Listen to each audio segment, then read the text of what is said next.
महारतिं स्मरेत् तेन विघ्नाः प्रणश्यन्ति सिद्ध्यन्ति च मनोरथाः।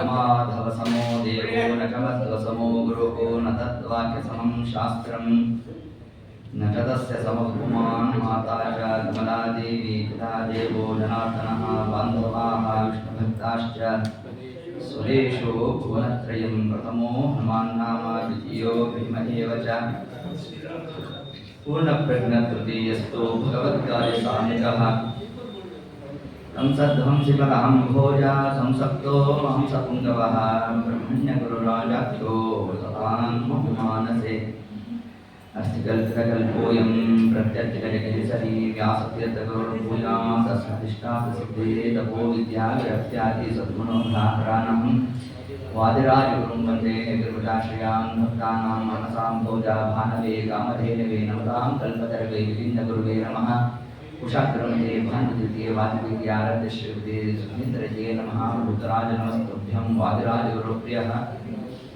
निद्रावसर्वभादानः सतत्वं रक्षणं कुरु पूज्याय राघवेन्द्राय सत्यधर्मरताय च भजतां कल्पवृक्षाय नमतां कामधेनवे दुर्वादिध्वान्तरवये वैष्णवेन्दीवरिन्दवे श्रीराघवेन्द्रगुरवे नमो अत्यन्तदयालवे।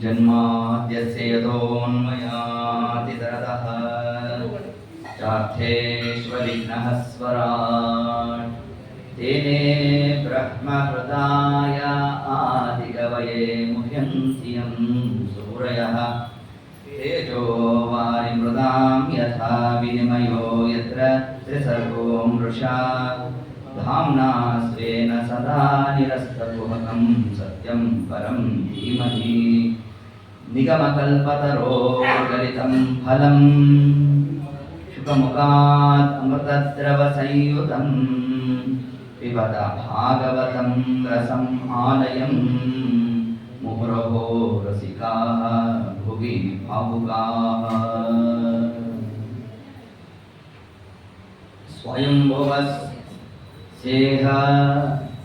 मनोवंशोऽयं विस्ताराश्रुतः तत्र विश्वसृजां सर्गे मनोनन्यावदस्वरः। ಪರೀಕ್ಷಿತ್ ಮಹಾರಾಜರು ಮತ್ತಷ್ಟು ಪರಮಾತ್ಮನ ಅವತಾರಗಳ ಪರಿಚಯವನ್ನ ತಾವು ತಿಳಿಸ್ರಿ ಅಂತ ಹೇಳುತ್ತಾ ಇರ್ತಕ್ಕಂತಹ ಒಂದೊಂದು ಮನ್ವಂತರದಲ್ಲಿ ಪರಮಾತ್ಮ ತಾನು ಯಾವ ಯಾವ ನಾಮದಿಂದ ಪ್ರಕಟನಾಗಿದ್ದಾನೆ ಹೀಗೆ ಸ್ವಯಂಭವಸ್ಯೇಹ ಸ್ವಯಂಭೂಮನು ಆತ ತಾನು ಮೊದಲಿಗೆ ಮುನ್ನಾಗಿರ್ತಕ್ಕಂತಹ ಕಾಲಿಗೆ ಆಗ ಪರಮಾತ್ಮ ತಾನು ಅಭಿವ್ಯಕ್ತ ಮಾಡಿರ್ತಕ್ಕಂತಹ ರೂಪ ಯಜ್ಞ ರೂಪ. ಉಳಿದಂತಹ ರೂಪವನ್ನು ತಗೊಂಡಿದ್ನಲ್ಲ ಅದನ್ನ ಯಾಕೆ ಹೇಳಿಲ್ಲ, ಕೇವಲ ಯಜ್ಞ ರೂಪ ಮಾತ್ರ ಬಂದ. ಏತತ್ಕಾರ್ಯ ಬಂದಂತಹ ರೂಪಗಳು ಯಾವುದ್ಯಾವುದು? ದತ್ತಾತ್ರೇಯ ರೂಪ ಬಂತು, ಕಪಿಲ ರೂಪ ಬಂತು, ನರನಾರಾಯಣ ರೂಪ ಬಂತು. ಹೀಗೆಲ್ಲ ಇರಬೇಕಾದರೆ ಕಪಿಲನಾಮಕನಾದ ಪರಮಾತ್ಮನೇ ಏತತ್ ಮನ್ವಂತರದಲ್ಲಿ ಬಂದಿರತಕ್ಕಂಥ ರೂಪ ಅಂತ ಹೆಂಗೆ ನೀವು ನಿರ್ಣಯ ಕೊಟ್ರಿ ಅಂತಂದ್ರೆ ಪುತ್ರಿಕಾ ಪುತ್ರಜ್ಞಾನ. ಅಲ್ಲಿ ಸ್ವಯಂಭೂಮನು ತಾನು ದತ್ತು ಸ್ವೀಕಾರ ಮಾಡ್ದ.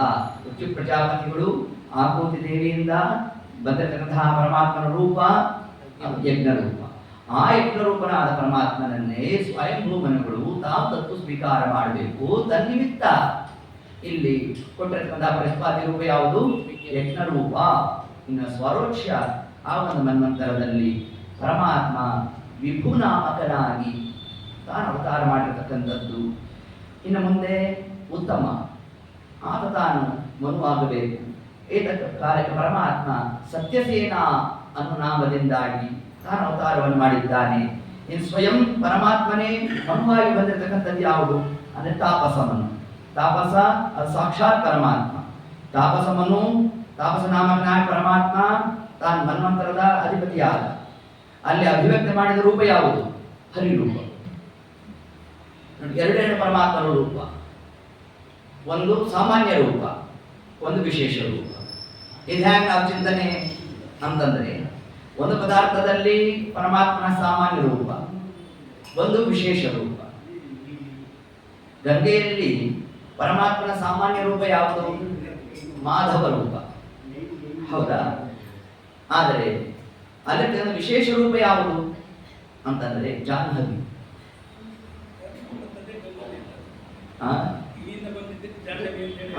ಅದಷ್ಟೇ ನಾವು ಹಂಗೆ ತೆಗೆದುಕೊಂತೀವಿ.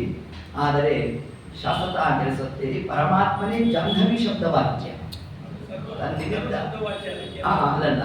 ಅಲ್ಲಿ ತಾನು ವಿಶಿಷ್ಟವಾಗಿ ಅಭಿವ್ಯಕ್ತ ಮಾಡಿದ ರೂಪದ ಹೆಸರು ಜಾಹ್ನವಿ ಪರಮಾತ್ಮ. ಈಗ ಪುಷ್ಪಗಳಲ್ಲಿ 161 ರೂಪ ಇದೆ. ಅಭಿವ್ಯಕ್ತ ರೂಪ ಯಾವುದು? ಪುಷ್ಪಹಾಸ. ನೋಡಿ, ಅಲ್ಲಿ ವಿಶೇಷವಾಗಿ ಅಭಿವ್ಯಕ್ತವಾಗಿರ್ತಕ್ಕಂತಹ ರೂಪ ಹೇಗೋ ಅದರಂತೆ ಏತತ್ ಮನ್ವಂತರದ ಅಧಿಪತಿಯಾಗಿ ಪರಮಾತ್ಮ ಸ್ವಯಂ ತಾನಿದ್ದಾನೆ. ಆದರೂ ಅಭಿವ್ಯಕ್ತ ಮಾಡಿರ್ತಕ್ಕಂಥ ರೂಪ ಯಾವುದು? ವಿಶೇಷವಾಗಿ ಹರಿಯನ್ನು ರೂಪ. ಆ ಹರಿಯನ್ನು ರೂಪದಿಂದಲೇ ಪರಮಾತ್ಮ ಮಾಡಿರ್ತಕ್ಕಂಥ ಕಾರ್ಯ ಯಾವುದು? ಗಜೇಂದ್ರ ಮೋಕ್ಷ. ಆ ಕಥಾಭಾಗ ತಾಪಸ ಗಜೇಂದ್ರ ಮೋಕ್ಷದ ಏತತ್ ಪ್ರಸಂಗ ಯಾಕೆ ಹೊರಡಿತು ಅಂತಂದ್ರೆ, ನೋಡಿ, ಒಂದೊಂದು ಕಥಾ ಪ್ರಸಂಗ ಹೊರಡಬೇಕಾದರೆ ಅದಕ್ಕೆ ಒಂದೊಂದು ಭಾಗವತ ಧರ್ಮ.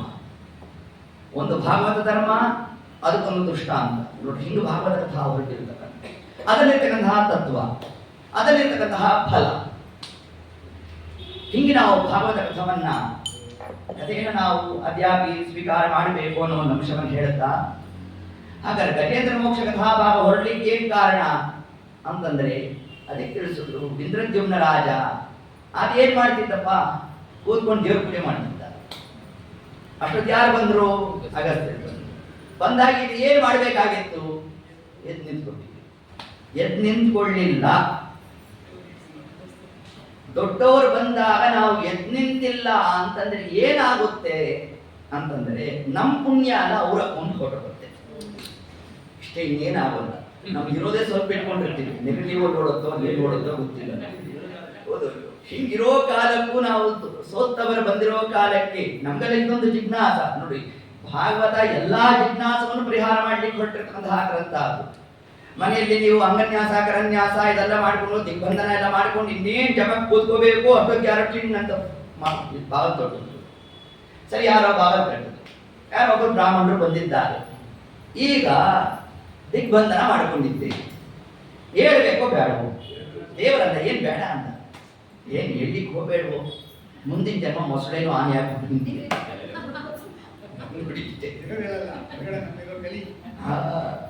ಹೌದು ಇಲ್ಲೋ ನೋಡಿ, ಹಿಂಗೆ ವ್ಯಾಪಾರ ಹೋಗ್ತದೆ. ಆದ್ರಿಂದ ಸೋತ್ತವರು ಬಂದಾಗ ಇದ್ರ ಪರೀಕ್ಷೆ ಎಲ್ಲ ಆಗುತ್ತೆ ನಮಗೆ. ಮಧ್ವ ಸರೋವರದಲ್ಲಿ ಆಗುತ್ತೆ. ನಾವು ಇದನ್ನ ನೋಡುತ್ತಾ ಇರ್ತೀವಿ. ಅವಾಗ ಇಷ್ಟೊಂದ ನಾವು ಹೇಳಿರ್ತೇವೆ, ಕೇಳಿರ್ತೇವೆ. ಅಲ್ಲಿ ಬಂದು ದೇವರ ಪೆಟ್ಟಿಗೆ ತೆಗೆದು ಇಟ್ಕೊಂಡಿದ್ದಾನೆ ಅಂದ್ರೆ ಒಂದಾವರ್ತಿ ಆದ್ರೂ ಭಾಗವತ ಕೇಳಿರ್ತಾನೆ ಅಂತ ಅರ್ಥ, ಹೌದಾ? ದೇವರ ಪೆಟ್ಟಿಗೆಲ್ಲ ತೆಗೆದಿಟ್ಕೊಂಡಿರ್ತಾರೆ.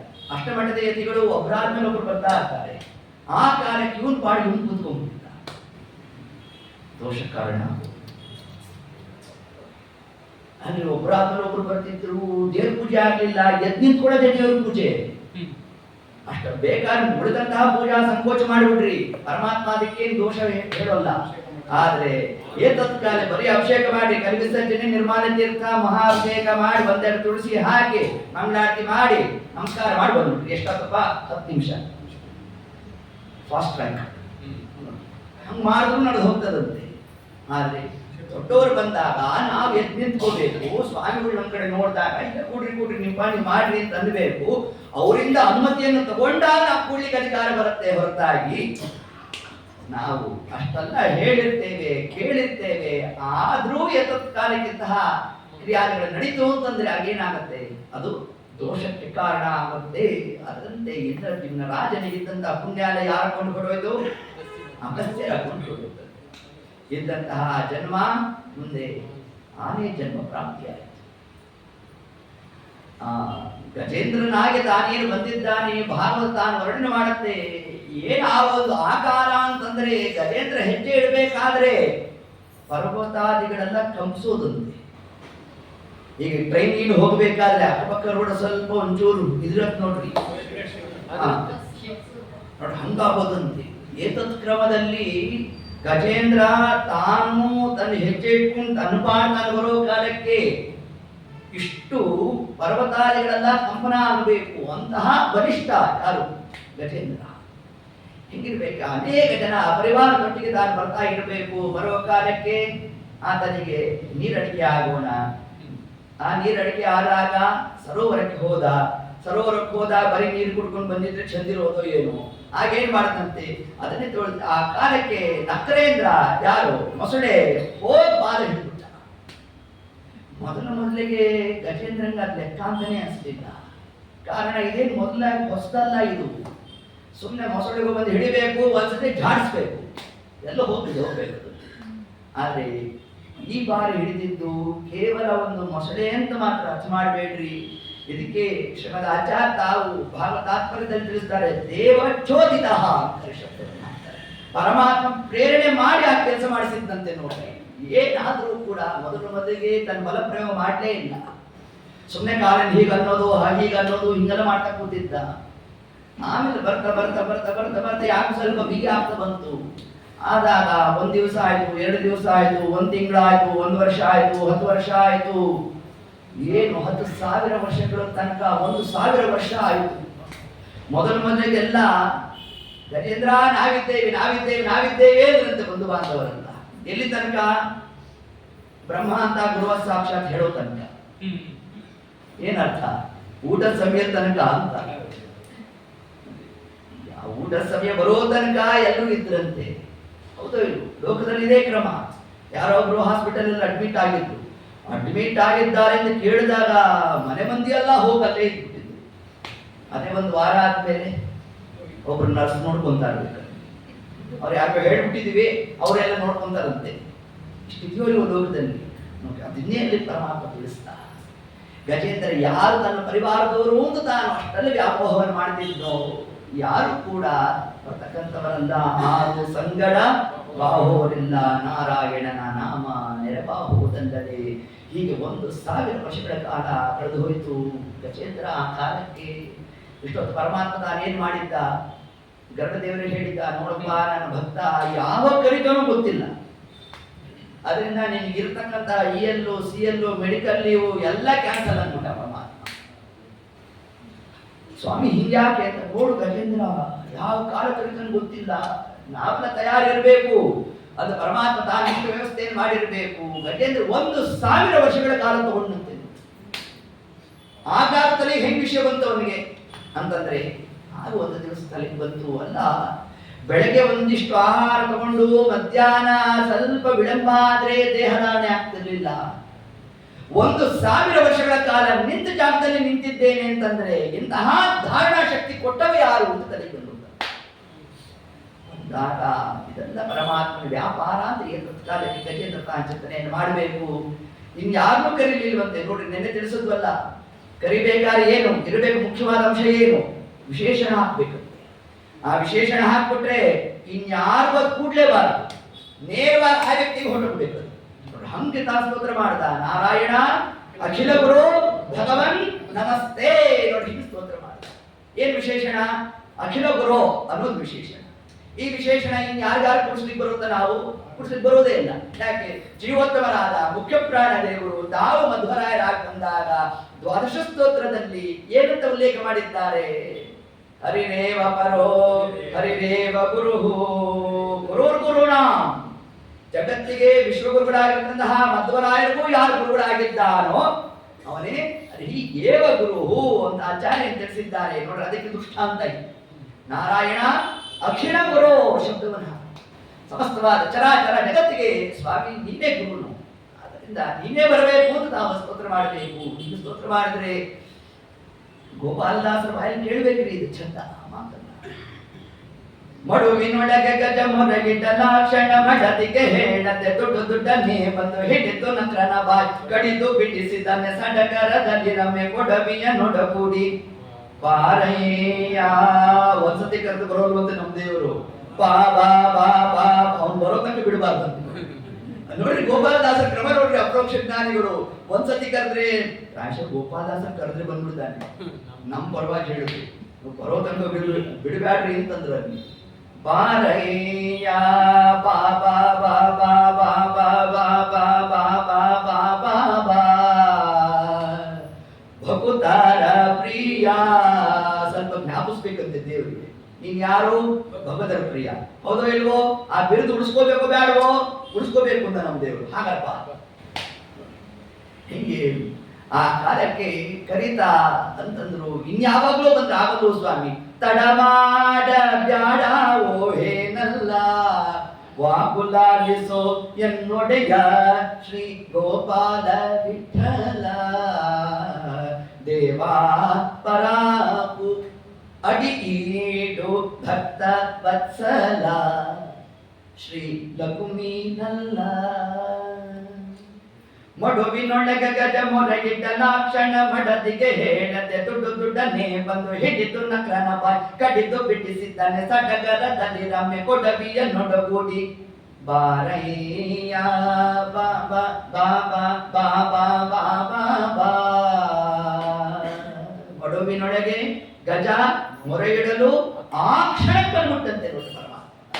ಪತ್ರೀಶಾರೂಢ ಲಕ್ಷ್ಮೀ ಪತಿಪದನ ವಿನೋದಗ್ರರೋಲಂ ಬಲೀಲೋ.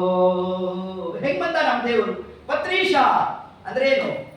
ಹಕ್ಕಿಗಳ ಅರಸನಾಗಿರ್ತಕ್ಕಂತಹ, ಪತ್ರಿಗಳೊಂದರ ರೆಕ್ಕೆ, ಅದಕ್ಕೆ ಈಶನಾಗಿರ್ತಕ್ಕಂತಹ ಯಾರು? ಗರುಡ. ಗರುಡ ವಾಹನನಾಗಿ ಪರಮಾತ್ಮ ಬಂದ. ಎಷ್ಟು ತಿಳಿಸುವುದು. ಈಗ ನಮ್ಮ ದೇವರು ಬಂದು ನಭೋಮಂಡಲದಲ್ಲಿ ನಿಂತಿದ್ರೆ ಸ್ವಾಮಿ ನಿನ್ಗೆ ಏನು ಕೊಟ್ಟು ಅಂತ ನೋಡಿದಂತೆ ಗಜೇಂದ್ರ ಆ ಕಾಲಕ್ಕೆ. ಅಲ್ಲೇ ಒಂದು ತಾವರೆ ಪುಷ್ಪ ಇರಬೇಕು, ಪರಮಾತ್ಮನ ಅದನ್ನ ಸಮರ್ಪಣೆ ಮಾಡಬೇಕು. ನಮ್ಮ ದೇವರದನ್ನು ತಾನು ಸ್ವೀಕಾರ ಮಾಡೋಣ. ಸ್ವೀಕಾರ ಮಾಡಿ ಅನುಗ್ರಹ ಮಾಡಿದ್ಯಾರಿಗೆ? ನಕ್ರೇಂದ್ರನಿಗೆ ಮಾಡುವುದು. ಇದು ಭಾಗವತ. ಯಾರೋ ಸ್ತೋತ್ರ ಮಾಡಿದ್ರು, ಅವ್ರಿಗೆ ನಿಮ್ ದೇವರು ಬಂದ, ಅವ್ರಿಗೆ ಅನುಗ್ರಹ ಮಾಡ್ದ, ಇದನ್ನ ನಾವು ಕಥೆ ಕೇಳ್ಬಿಟ್ಟಿದ್ದೀವಿ. ಆದ್ರೆ ಇಲ್ಲಿ ವಿಶೇಷ ಏನು ಅಂತಂದ್ರೆ, ಸ್ತೋತ್ರ ಮಾಡಿರೋರ ಪಾದ ಹಿಡಿದ್ರೂ ಕೂಡ ನಾನು ಅನುಗ್ರಹ ಮಾಡ್ತೇನೆ ಅಂತ ಪರಮಾತ್ಮ. ನಿನ್ನ ದಾಸರ ದಾಸ್ಯವ ಲೇಸಾಗಿ ಕೊಡು ಕಂಡ್ಯ ಪುರಂದರ ವಿಠಲ ಅಂತ ತಿಳಿಸ್ತಾರೆ. ಅದರಿಂದ ಎಷ್ಟು ದಿವಸ ಹಿಡಿದಂತೆ ದೊಡ್ಡವರ ಪಾದನ? 1000 ವರ್ಷಗಳ ಕಾಲ ಹಿಡಿದಿದ್ದಂತೆ ನೋಡ್ರಿ. ಯಾರು? ಮೊಸಳೆ ರೂಪದಲ್ಲಿದ್ದಂತಹ ಹೂ ಅನ್ನೋ ಗಂಧರ್ವ 1000 ವರ್ಷಗಳ ಕಾಲ ದೊಡ್ಡವರ ಪಾದವನ್ನ, ಯಾರು ದೊಡ್ಡವರು? ಯಾರು ಹರಿನಾಮ ಸಂಕೀರ್ತನೆ ನಡೆಸ್ತಾರೋ ಅವರೇ ದೊಡ್ಡವರು. ಅಂತವರ ಪಾದಾಕ್ರಾಂತರಾಗಬೇಕು. ಕೋವಿದರ ಸದನ ಹೆಗ್ಗದವ ಕಾಯುವುದೇ ಫಲವಿರುವಂತೆ. ದಾಸರು ತಿಳಿಸ್ತಾರೆ, ದೊಡ್ಡವರ ಮನೆಯ ಆ ಒಂದು ಪಾದ ಕಾಯ್ತಕ್ಕಂತಹ ಸೌಭಾಗ್ಯ ಕೊಡು ಸ್ವಾಮಿ. ಕನಕದಾಸರು ಹೇಳಿದ್ದಾರೆ, ಹಿಂದೆ ಹೇಳಿದ್ದೆ ಈ ಒಂದು ಇದನ್ನು ಶಬ್ದವನ್ನು. ಯಾವುದು? ಸ್ವಾಮಿ ಮುಂದಿನ ಜನ್ಮದಲ್ಲಿ ನಾನೇನು ಬ್ರಾಹ್ಮಣನಾಗಿ ಹುಟ್ಟಿಸು ಅಂತ ನಾನೇನು ಕೇಳೋಲ್ಲ, ನನ್ಗೇನು ಬಡಿಪಂಕ್ತಿ ಬೇಕು ಅಂತ ಅಪೇಕ್ಷೆ ಇಲ್ಲ. ಆದರೆ ಯಾವ ಜನ್ಮದಲ್ಲಾದರೂ ಹುಟ್ಟಿಸು ಪರವಾಗಿಲ್ಲ, ನಿನ್ನ ನಾಮಸ್ಮರಣೆ ಇರಬೇಕು ಸ್ವಾಮಿ ಅಷ್ಟೇ. ಕಾಲ ಕರ್ಮಂಗಳ ಉಪೇಕ್ಷೆಯ ಮಾಡಿ ಹರಿಭಕುತಿ ಶೀಲರಹಿತ ಬ್ರಾಹ್ಮಣ ನಾಗನೊಲ್ಲೆ. ಕಾಲಕರ್ಮಗಳ ಉಪೇಕ್ಷೆ ಮಾಡಿ ಸ್ವಾಮಿ ಯಾವುದೋ ಕಾಲಕ್ಕೆದ್ದೆ, ಏನೋ ತಿಂದೆ, ಯಾವಾಗಲೋ ಬಿದ್ದುಕೊಂಡೆ, ಹಿಂಗೆಲ್ಲ ಆಯ್ತು ಅಂತಂದ್ರೆ ಅಂತಹ ಬ್ರಾಹ್ಮಣ ಜನ್ಮ ಬ್ಯಾಡ ಅಂದ್ರು ಕನಕದಾಸ. ಆದ್ರೆ ಶೀಲವರಿತು ಹರಿಭಕುತಿಯ ಮಾಡುವ ಚಾಂಡಾಲನ ಮನಿಯ ಬಾಗಿಲ ಕಾಯಿಸೋ ಎನ್ನ ದೇಶಾಧಿಪತೆ ನರಹರಿಯೇ ನಿನ್ನಯ ದಾಸರ ದಾಸ್ಯವ ಲೇಸಾಗಿ ಕೊಡು ಕಂಡ್ಯ. ಹೀಗೆ ಶೀಲವರಿತು ಹರಿಭಕುತಿಯ ಮಾಡುವ ಚಾಂಡಾಲನ ಮನೆಯ ಬಾಗಿಲ ಕಾಯಿಸು ಎನ್ನ. ಇದು ಹಾಗಾದ್ರೆ ಕನಕದಾಸರಿ ಶಬ್ದ ಹಾಕಿದ್ರು ಅಂದ್ರೆ ಅದಕ್ಕೆ ಅನುಮೂಲ ಯಾವುದಾಯಿತು? ಗಜೇಂದ್ರ ಮೋಕ್ಷದ ಕಥಾ. ಈ ತತ್ಕಾಲಕ್ಕೆ ಪರಮಾತ್ಮ ಬಂದ, ಬೇಕಾದ ಅನುಗ್ರಹವನ್ನು ಮಾಡಿದ್ದಾನೆ. ಸರಿ, ಎಲ್ಲ ಅವರ ಸ್ವಸ್ಥಾನಕ್ಕೆಲ್ಲ ಹೊರಟರು. ಈ ಗಜೇಂದ್ರ ಮೋಕ್ಷದಿಂದ ಏನ್ ಫಲ? ಇದನ್ನು ಕೇಳೋದ್ರಿಂದ, ಇದು ಸ್ತೋತ್ರವನ್ನ ಹೇಳೋದ್ರಿಂದ ನಮಗೇನ್ ಫಲ ಅಂತಂದ್ರೆ, ಒಂದಲ್ಲ ಎರಡಲ್ಲ ಮೂರು ಫಲವನ್ನು. ಗಜೇಂದ್ರ ಮೋಕ್ಷವನ್ನ ಯಾರು ಹೇಳ್ತಾರೋ, ಯಾರು ಕೇಳ್ತಾರೋ ಏನ್ ಫಲ ಕೊಟ್ಟ ಪರಮಾತ್ಮ ಅಂತಂದ್ರೆ, ಮೊಟ್ಟ ಮೊದಲನೇದಾಗಿ ದುಸ್ವಪ್ನಗಳ ನಾಶ. ಅದರಿಂದ ಏನ್ ಫಲಜನ್ಯ ಆಗುತ್ತೆ? ಆ ಫಲಗಳು ನಮಗೆ ಆಗಬಾರದು ಅಂತಂದ್ರೆ ಗಜೇಂದ್ರ ಮೋಕ್ಷವನ್ನು ಹೇಳ್ಕೊಂಡ್ಬಿಡ್ಬೇಕು. ದುಸ್ವಪ್ನ ನಾಶ ಆಯಿತು. ಇನ್ನ ಪಿತೃಕಾರ್ಯದಲ್ಲಿ ವಿಶಿಷ್ಟವಾದ ಫಲಪ್ರಾಪ್ತಿಗಾಗಿ ಗಜೇಂದ್ರ ಮೋಕ್ಷವನ್ನು ಹೇಳಬೇಕು ಅಂತ ತೋರಿಸುತ್ತಾರೆ. ಇನ್ಯಾಕೆ ಗಜೇಂದ್ರ ಮೋಕ್ಷವನ್ನು ಹೇಳಬೇಕು? ಅಂತ್ಯಕಾಲದಲ್ಲಿ ಹರಿನಾಮ ಸ್ಮರಣೆ ಪ್ರಾಪ್ತಿ ಆಗಬೇಕು ಅಂತಂದ್ರೆ ಪ್ರತಿನಿತ್ಯ ಗಜೇಂದ್ರ ಮೋಕ್ಷ ಹೇಳ್ಕೋಬೇಕು. ಅಂತ್ಯಕಾಲ, ಆಪತ್ಕಾಲ. ಆಪತ್ಕಾಲದಲ್ಲೂ ಹರಿನಾಮ ಸ್ಮರಣೆ ಬರಬೇಕು, ಅಂತ್ಯಕಾಲದಲ್ಲೂ ಹರಿನಾಮ ಸ್ಮರಣೆ ಬರಬೇಕು. ಯಾರಿಗ ಅಪೇಕ್ಷೆ ಇಲ್ಲ? ಸಾಧಕ ವರ್ಗ ಎಲ್ರಿಗೂ ಅಪೇಕ್ಷೆ ಇದೆ. ಹಾಗಾದರೆ ನಾವು ಪ್ರತಿನಿತ್ಯ ಹೇಳಬೇಕಾದದ್ದು ಯಾವುದು? ಗಜೇಂದ್ರ ಮೋಕ್ಷ. ಇಷ್ಟು ತಿಳಿಸು. ಇದಿಷ್ಟು ನಾವು ಕೇಳಿದ್ದು ಕಥಾಭಾಗ. ಇದರಲ್ಲಿರ್ತಕ್ಕಂತಹ ಪ್ರಮೇಯ ಏನೋ ಒಂದು ಆನೆ ಕಥೆ ಅಂತ ಹೊರಟದ್ದಲ್ಲ. ಅದನ್ನು ಭಾಗವತದಲ್ಲಿ ಸೇರಿಸಿದ್ದ ಆಂತರ್ಯವೂ ಅಲ್ಲ. ಅದೇನು ಹಾಗಾದ್ರೆ? ಗಜೇಂದ್ರ ಮೋಕ್ಷ ಅಂದ್ರೆ ಏನು? ಆ ಶಬ್ದಾರ್ಥ ಏನು ಹೇಳುತ್ತೆ ನಮಗೆ? ಗಜೇಂದ್ರ ಅಂದ್ರೆ ಯಾರು? ನಾವೇ ಗಜೇಂದ್ರ. ಯಾಕೆ? ಆಕಾರದಿಂದ ಅಂತಲ್ಲ. ಗಜ ಅಂದರೆ ಜೀವರು ಅಂತ ಅರ್ಥ. ಯಾಕೆ ಜೀವರು ಅಂತ ಆಯ್ತು? ಗಚ್ಚತೆ ಜಾಯತೆ, ಹುಟ್ಟುತ್ತಾ ಇರ್ತಾರೆ, ಸಾಯ್ತಾ ಇರ್ತಾರೆ. ಇದು ಎಲ್ಲಾ ಜೀವರಿಗೂ ಇರತಕ್ಕಂಥದ್ದು. ಅದನ್ನ ಗಜ ಅಂದ್ರೆ ಏನು? ಜೀವನ್. ಜೀವನಲ್ಲೇ ಇಂದ್ರ ಅಂದ್ರೆ ಏನು? ಶ್ರೇಷ್ಠ. ಜೀವನಲ್ಲೇ ಶ್ರೇಷ್ಠವಾದ ಜನ್ಮ ಯಾವುದು? ಮನುಷ್ಯ ಜನ್ಮ. ಹಾಗಾದ್ರೆ ಗಜೇಂದ್ರ ಅಂದ್ರೆ ಏನು ಅರ್ಥ ಆಯ್ತು? ಮನುಷ್ಯರು ಅಂತ ಅರ್ಥ ಆಯ್ತು. ಅವರಿಗೆ ಮೋಕ್ಷ, ಅದು ಗಜೇಂದ್ರ ಮೋಕ್ಷ. ಆ ಗಜೇಂದ್ರ ಎಲ್ಲಿ ವಾಸ ಮಾಡ್ತಾ ಇದ್ದ? ತ್ರಿಕೂಟ ಪರ್ವತದಲ್ಲಿ ವಾಸ ಮಾಡ್ತಾ ಇದ್ದ. ನಾವು ಕೂಡ ತ್ರಿಕೂಟ ಪರ್ವತದಲ್ಲಿ ವಾಸ. ಯಾವ್ದ್ಯಾವುದು? ಸತ್ವರಜಸ್ತಮೋ ಗುಣ. ಸತ್ವರಜಸ್ತಮೋ ಗುಣಗಳೆಂಬ ತ್ರಿಕೂಟ ಪರ್ವತದಲ್ಲೇ ಜೀವನಾದ ಗಜೇಂದ್ರ ತಾನು ವಾಸ ಮಾಡ್ತಾ ಇದ್ದಾನೆ. ಆ ಪುಣ್ಯಾತ್ಮ ಸರೋವರಕ್ಕಷ್ಟೇ ಹೋದ. ನಾವು ಸಮುದ್ರಕ್ಕೆ ಬಂದ್ಬಿಟ್ಟು ಸಂಸಾರೇ ಅಕ್ಷಯ ಸಾಗರೇ ಪ್ರಕೃತಿತೋ ಅಗಾಧೆ ಸದಾ ಅಲ್ಲಿ ಆ ಗಜೇಂದ್ರನಿಗೆ ಸಂಸಾರಕ್ಕೆ ಹೋಗೋದು ಏನು ಬಾಧಕ ಅಲ್ಲ, ಹೋಗಿ ಬಂದ್ಬಿಡ್ಬೇಕಾಯ್ತು. ಗಜೇಂದ್ರ ಏನ್ ಮಾಡ್ದ? ಅದೇ ಚಂದ ಅಂತ ಅನ್ಕೊಂಡ್ಬಿಟ್ಟ. ನಾವು ಕೂಡ ಅಲ್ಲಿ ವಿಹಾರ ಮಾಡೋದೇ ಚಂದ ಅಂತ ಗಜೇಂದ್ರ ತಾನೇ ನನ್ನ ಚಿಂತನೆ ಮಾಡ್ದ. ನಮಗೂ ಕೂಡ ಏನಾಗೋಯ್ತಂತೆ, ಸಂಸಾರದಲ್ಲಿ ಇರೋದೇ ಆನಂದ ಅಂತ ಅನ್ಕೊಂಡ್ಬಿಟ್ವಂತೆ. ನಮಗ್ ಗೊತ್ತಿಲ್ಲದಂತೆ ನಮ್ಮನ್ನು ಹಿಡಿದಿರ್ತಕ್ಕಂಥದ್ದು ಯಾವುದು? ಮೋಹವೆಂಬ ಮೊಸಳೆ ಹಿಡಿದಿದ್ದಂತೆ ನೋಡ್ರಿ ನಾವು. ಹಾಗಾದ್ರೆ ಈ ಮೋಹವೆಂಬ ಮೊಸಳೆಯಿಂದ ನಾವು ಪಾರಾಗಬೇಕಾದ್ರೆ ಯಾರನ್ನು ಸ್ತೋತ್ರ ಮಾಡಬೇಕು? ಪರಮಾತ್ಮನನ್ನೇ ನಾವು ಸ್ತೋತ್ರ ಮಾಡಬೇಕು. ಅದಕ್ಕೆ ಏತದ್ ಮನ್ವಂತರಕ್ಕೆ ಇರ್ತಕ್ಕಂತಹ ಪರಮಾತ್ಮ ರೂಪ ಯಾವುದು? ಹರಿ. ಹರಿ ಅನ್ನೋ ಶಬ್ದ ನಾವೆಲ್ಲಿ ಚಿಂತನೆ ಮಾಡ್ತೇವೆ? ಎಲ್ಲಾ ದಾಸರನ್ನು ಏನಂತ ಕರೀತೇವೆ? ಹರಿದಾಸರು ಅಂತೇವೆ. ಅವ್ರ ದೇವನಾಮ ಬರ್ತಿರೋದು ಪರಮಾತ್ಮನ ಯಾವ ರೂಪದ ಬಗ್ಗೆ? ಹೆಚ್ಚು ಕೃಷ್ಣನ ಬಗ್ಗೆ. ಹಾಗೆ ಏನಂತ ಕರಿಬೇಕಾಗಿತ್ತು? ಕೃಷ್ಣದಾಸರು ಅಂತ ಆಗಬೇಕಾಗಿತ್ತು. ಆದದ್ದೇನು? ಹರಿದಾಸರು ಅಂತ. ಹಿಂಗೆ ಯಾಕಾಯ್ತು? ಅದಕ್ಕೊಂದು ಅರ್ಥ ಇದೆ. ಪಾಪಗಳು ಹರಿತಾನೆ. ಹೌದು. ಕರ್ಷತಿ, ಕೃಷ್ಣನು ಕರ್ಷತಿ, ಕರ್ಷಣೆ ಮಾಡುತ್ತಾನೆ. ಎರಡು ಒಂದೇ ಅರ್ಥ ಅಲ್ಲ. ಅಷ್ಟೇ ಅಲ್ಲ, ನಮ್ಮ ಬಿಂಬರೂಪನಾದ ಪರಮಾತ್ಮನಿಗೆ ಹರಿ ಅಂತ ಹೆಸರು. ಯಾವ ಸಾಹಿತ್ಯ ನಮಗೆ ಬಿಂಬಾಪರೋಕ್ಷವನ್ನು ಮಾಡಿಸುತ್ತೋ ಆ ಸಾಹಿತ್ಯವನ್ನೇನಂತ ಕರೆದ್ರು? ಹರಿದಾಸ ಸಾಹಿತ್ಯ ಅಂತ ಕರೆದ್ರು ಅದನ್ನ. ಅಂದ್ರೆ ಇದರಿಂದಾಗಿ ನಮಗೆ ತಿಳಿಸಿರ್ತಕ್ಕಂಥದ್ದು ಹರಿದಾಸರು ಅಂತಂದ್ರೆ ಬಿಂಬರೂಪಿಯಾದ ಪರಮಾತ್ಮನ ದಾಸರು ನಾವು. ಆದ್ರೆ ನಾವೆಲ್ಲ ಯಾರಾದ್ವಿ? ಹರಿದಾಸರಾದ್ವಿ. ಹೀಗೆ ಹರಿಶಬ್ದವನ್ನ ಬಿಂಬರೂಪಿಯಾದ ಪರಮಾತ್ಮನಲ್ಲಿ ನಾವು ಚಿಂತನೆ ಮಾಡಬೇಕು. ಇಷ್ಟಂಶವನ್ನು ನಾವು ಮನಸ್ಸಿನಲ್ಲಿ ಇಟ್ಕೋಬೇಕು. ಸರಿಯಪ್ಪ, ಇಷ್ಟೆಲ್ಲ ಹೇಳಿದ್ರೆ ಆಯ್ತು, ಒಪ್ಕೊಂಡ್ವಿ. ಆದ್ರೆ ಪರಮಾತ್ಮ ಅಲ್ಲೊಂದು ವ್ಯವಸ್ಥೆ ಮಾಡಿದ್ದ. ಗಜೇಂದ್ರ ಯಾವ ಕರಿತಾನೋ ಗೊತ್ತಿಲ್ಲ. ನಾವು ಹೋಗಬೇಕು, ಗರುಡ ನಿಂಗೆ ಯಾವ ರಜೆಗೆ ಇಲ್ಲ ಅಂದ್ರೆ, ಇಲ್ಲ ಆ ವ್ಯವಸ್ಥೆ ಇಲ್ಲವಲ್ಲ ಅಂತಂದ್ರೆ ಯಾಕಿಲ್ಲ ಅಂದ್ರು. ನಮ್ಮ ಶಿರಸ್ಸಿನ ಮೇಲ್ಭಾಗದಲ್ಲಿರ್ತಕ್ಕಂತಹ ಸಹಸ್ರಾರದಲ್ಲಿ ಯಾರು ಕೂತಿದ್ದಾನೆ? ಪರಮಾತ್ಮ ಕಾಯ್ತಾ ಇದ್ದಾನಂತೆ ನೋಡ್ರಿ ನಮಗೋಸ್ಕರ. ನಾವೇನ್ ಮಾಡಿದ್ವಿ? ಈ ಎಕ್ಸಿಟ್ ಇಂದ ಹೋಗೇ ಇಲ್ಲ. ಯಾರು ಇಲ್ಲಿಂದ ಹೋಗ್ತಾರೋ ಅಂತವರನ್ನು ಪರಮಾತ್ಮ ತಾನು ಕರ್ಕೊಂಡು ಹೊರಡ್ತಾನೆ.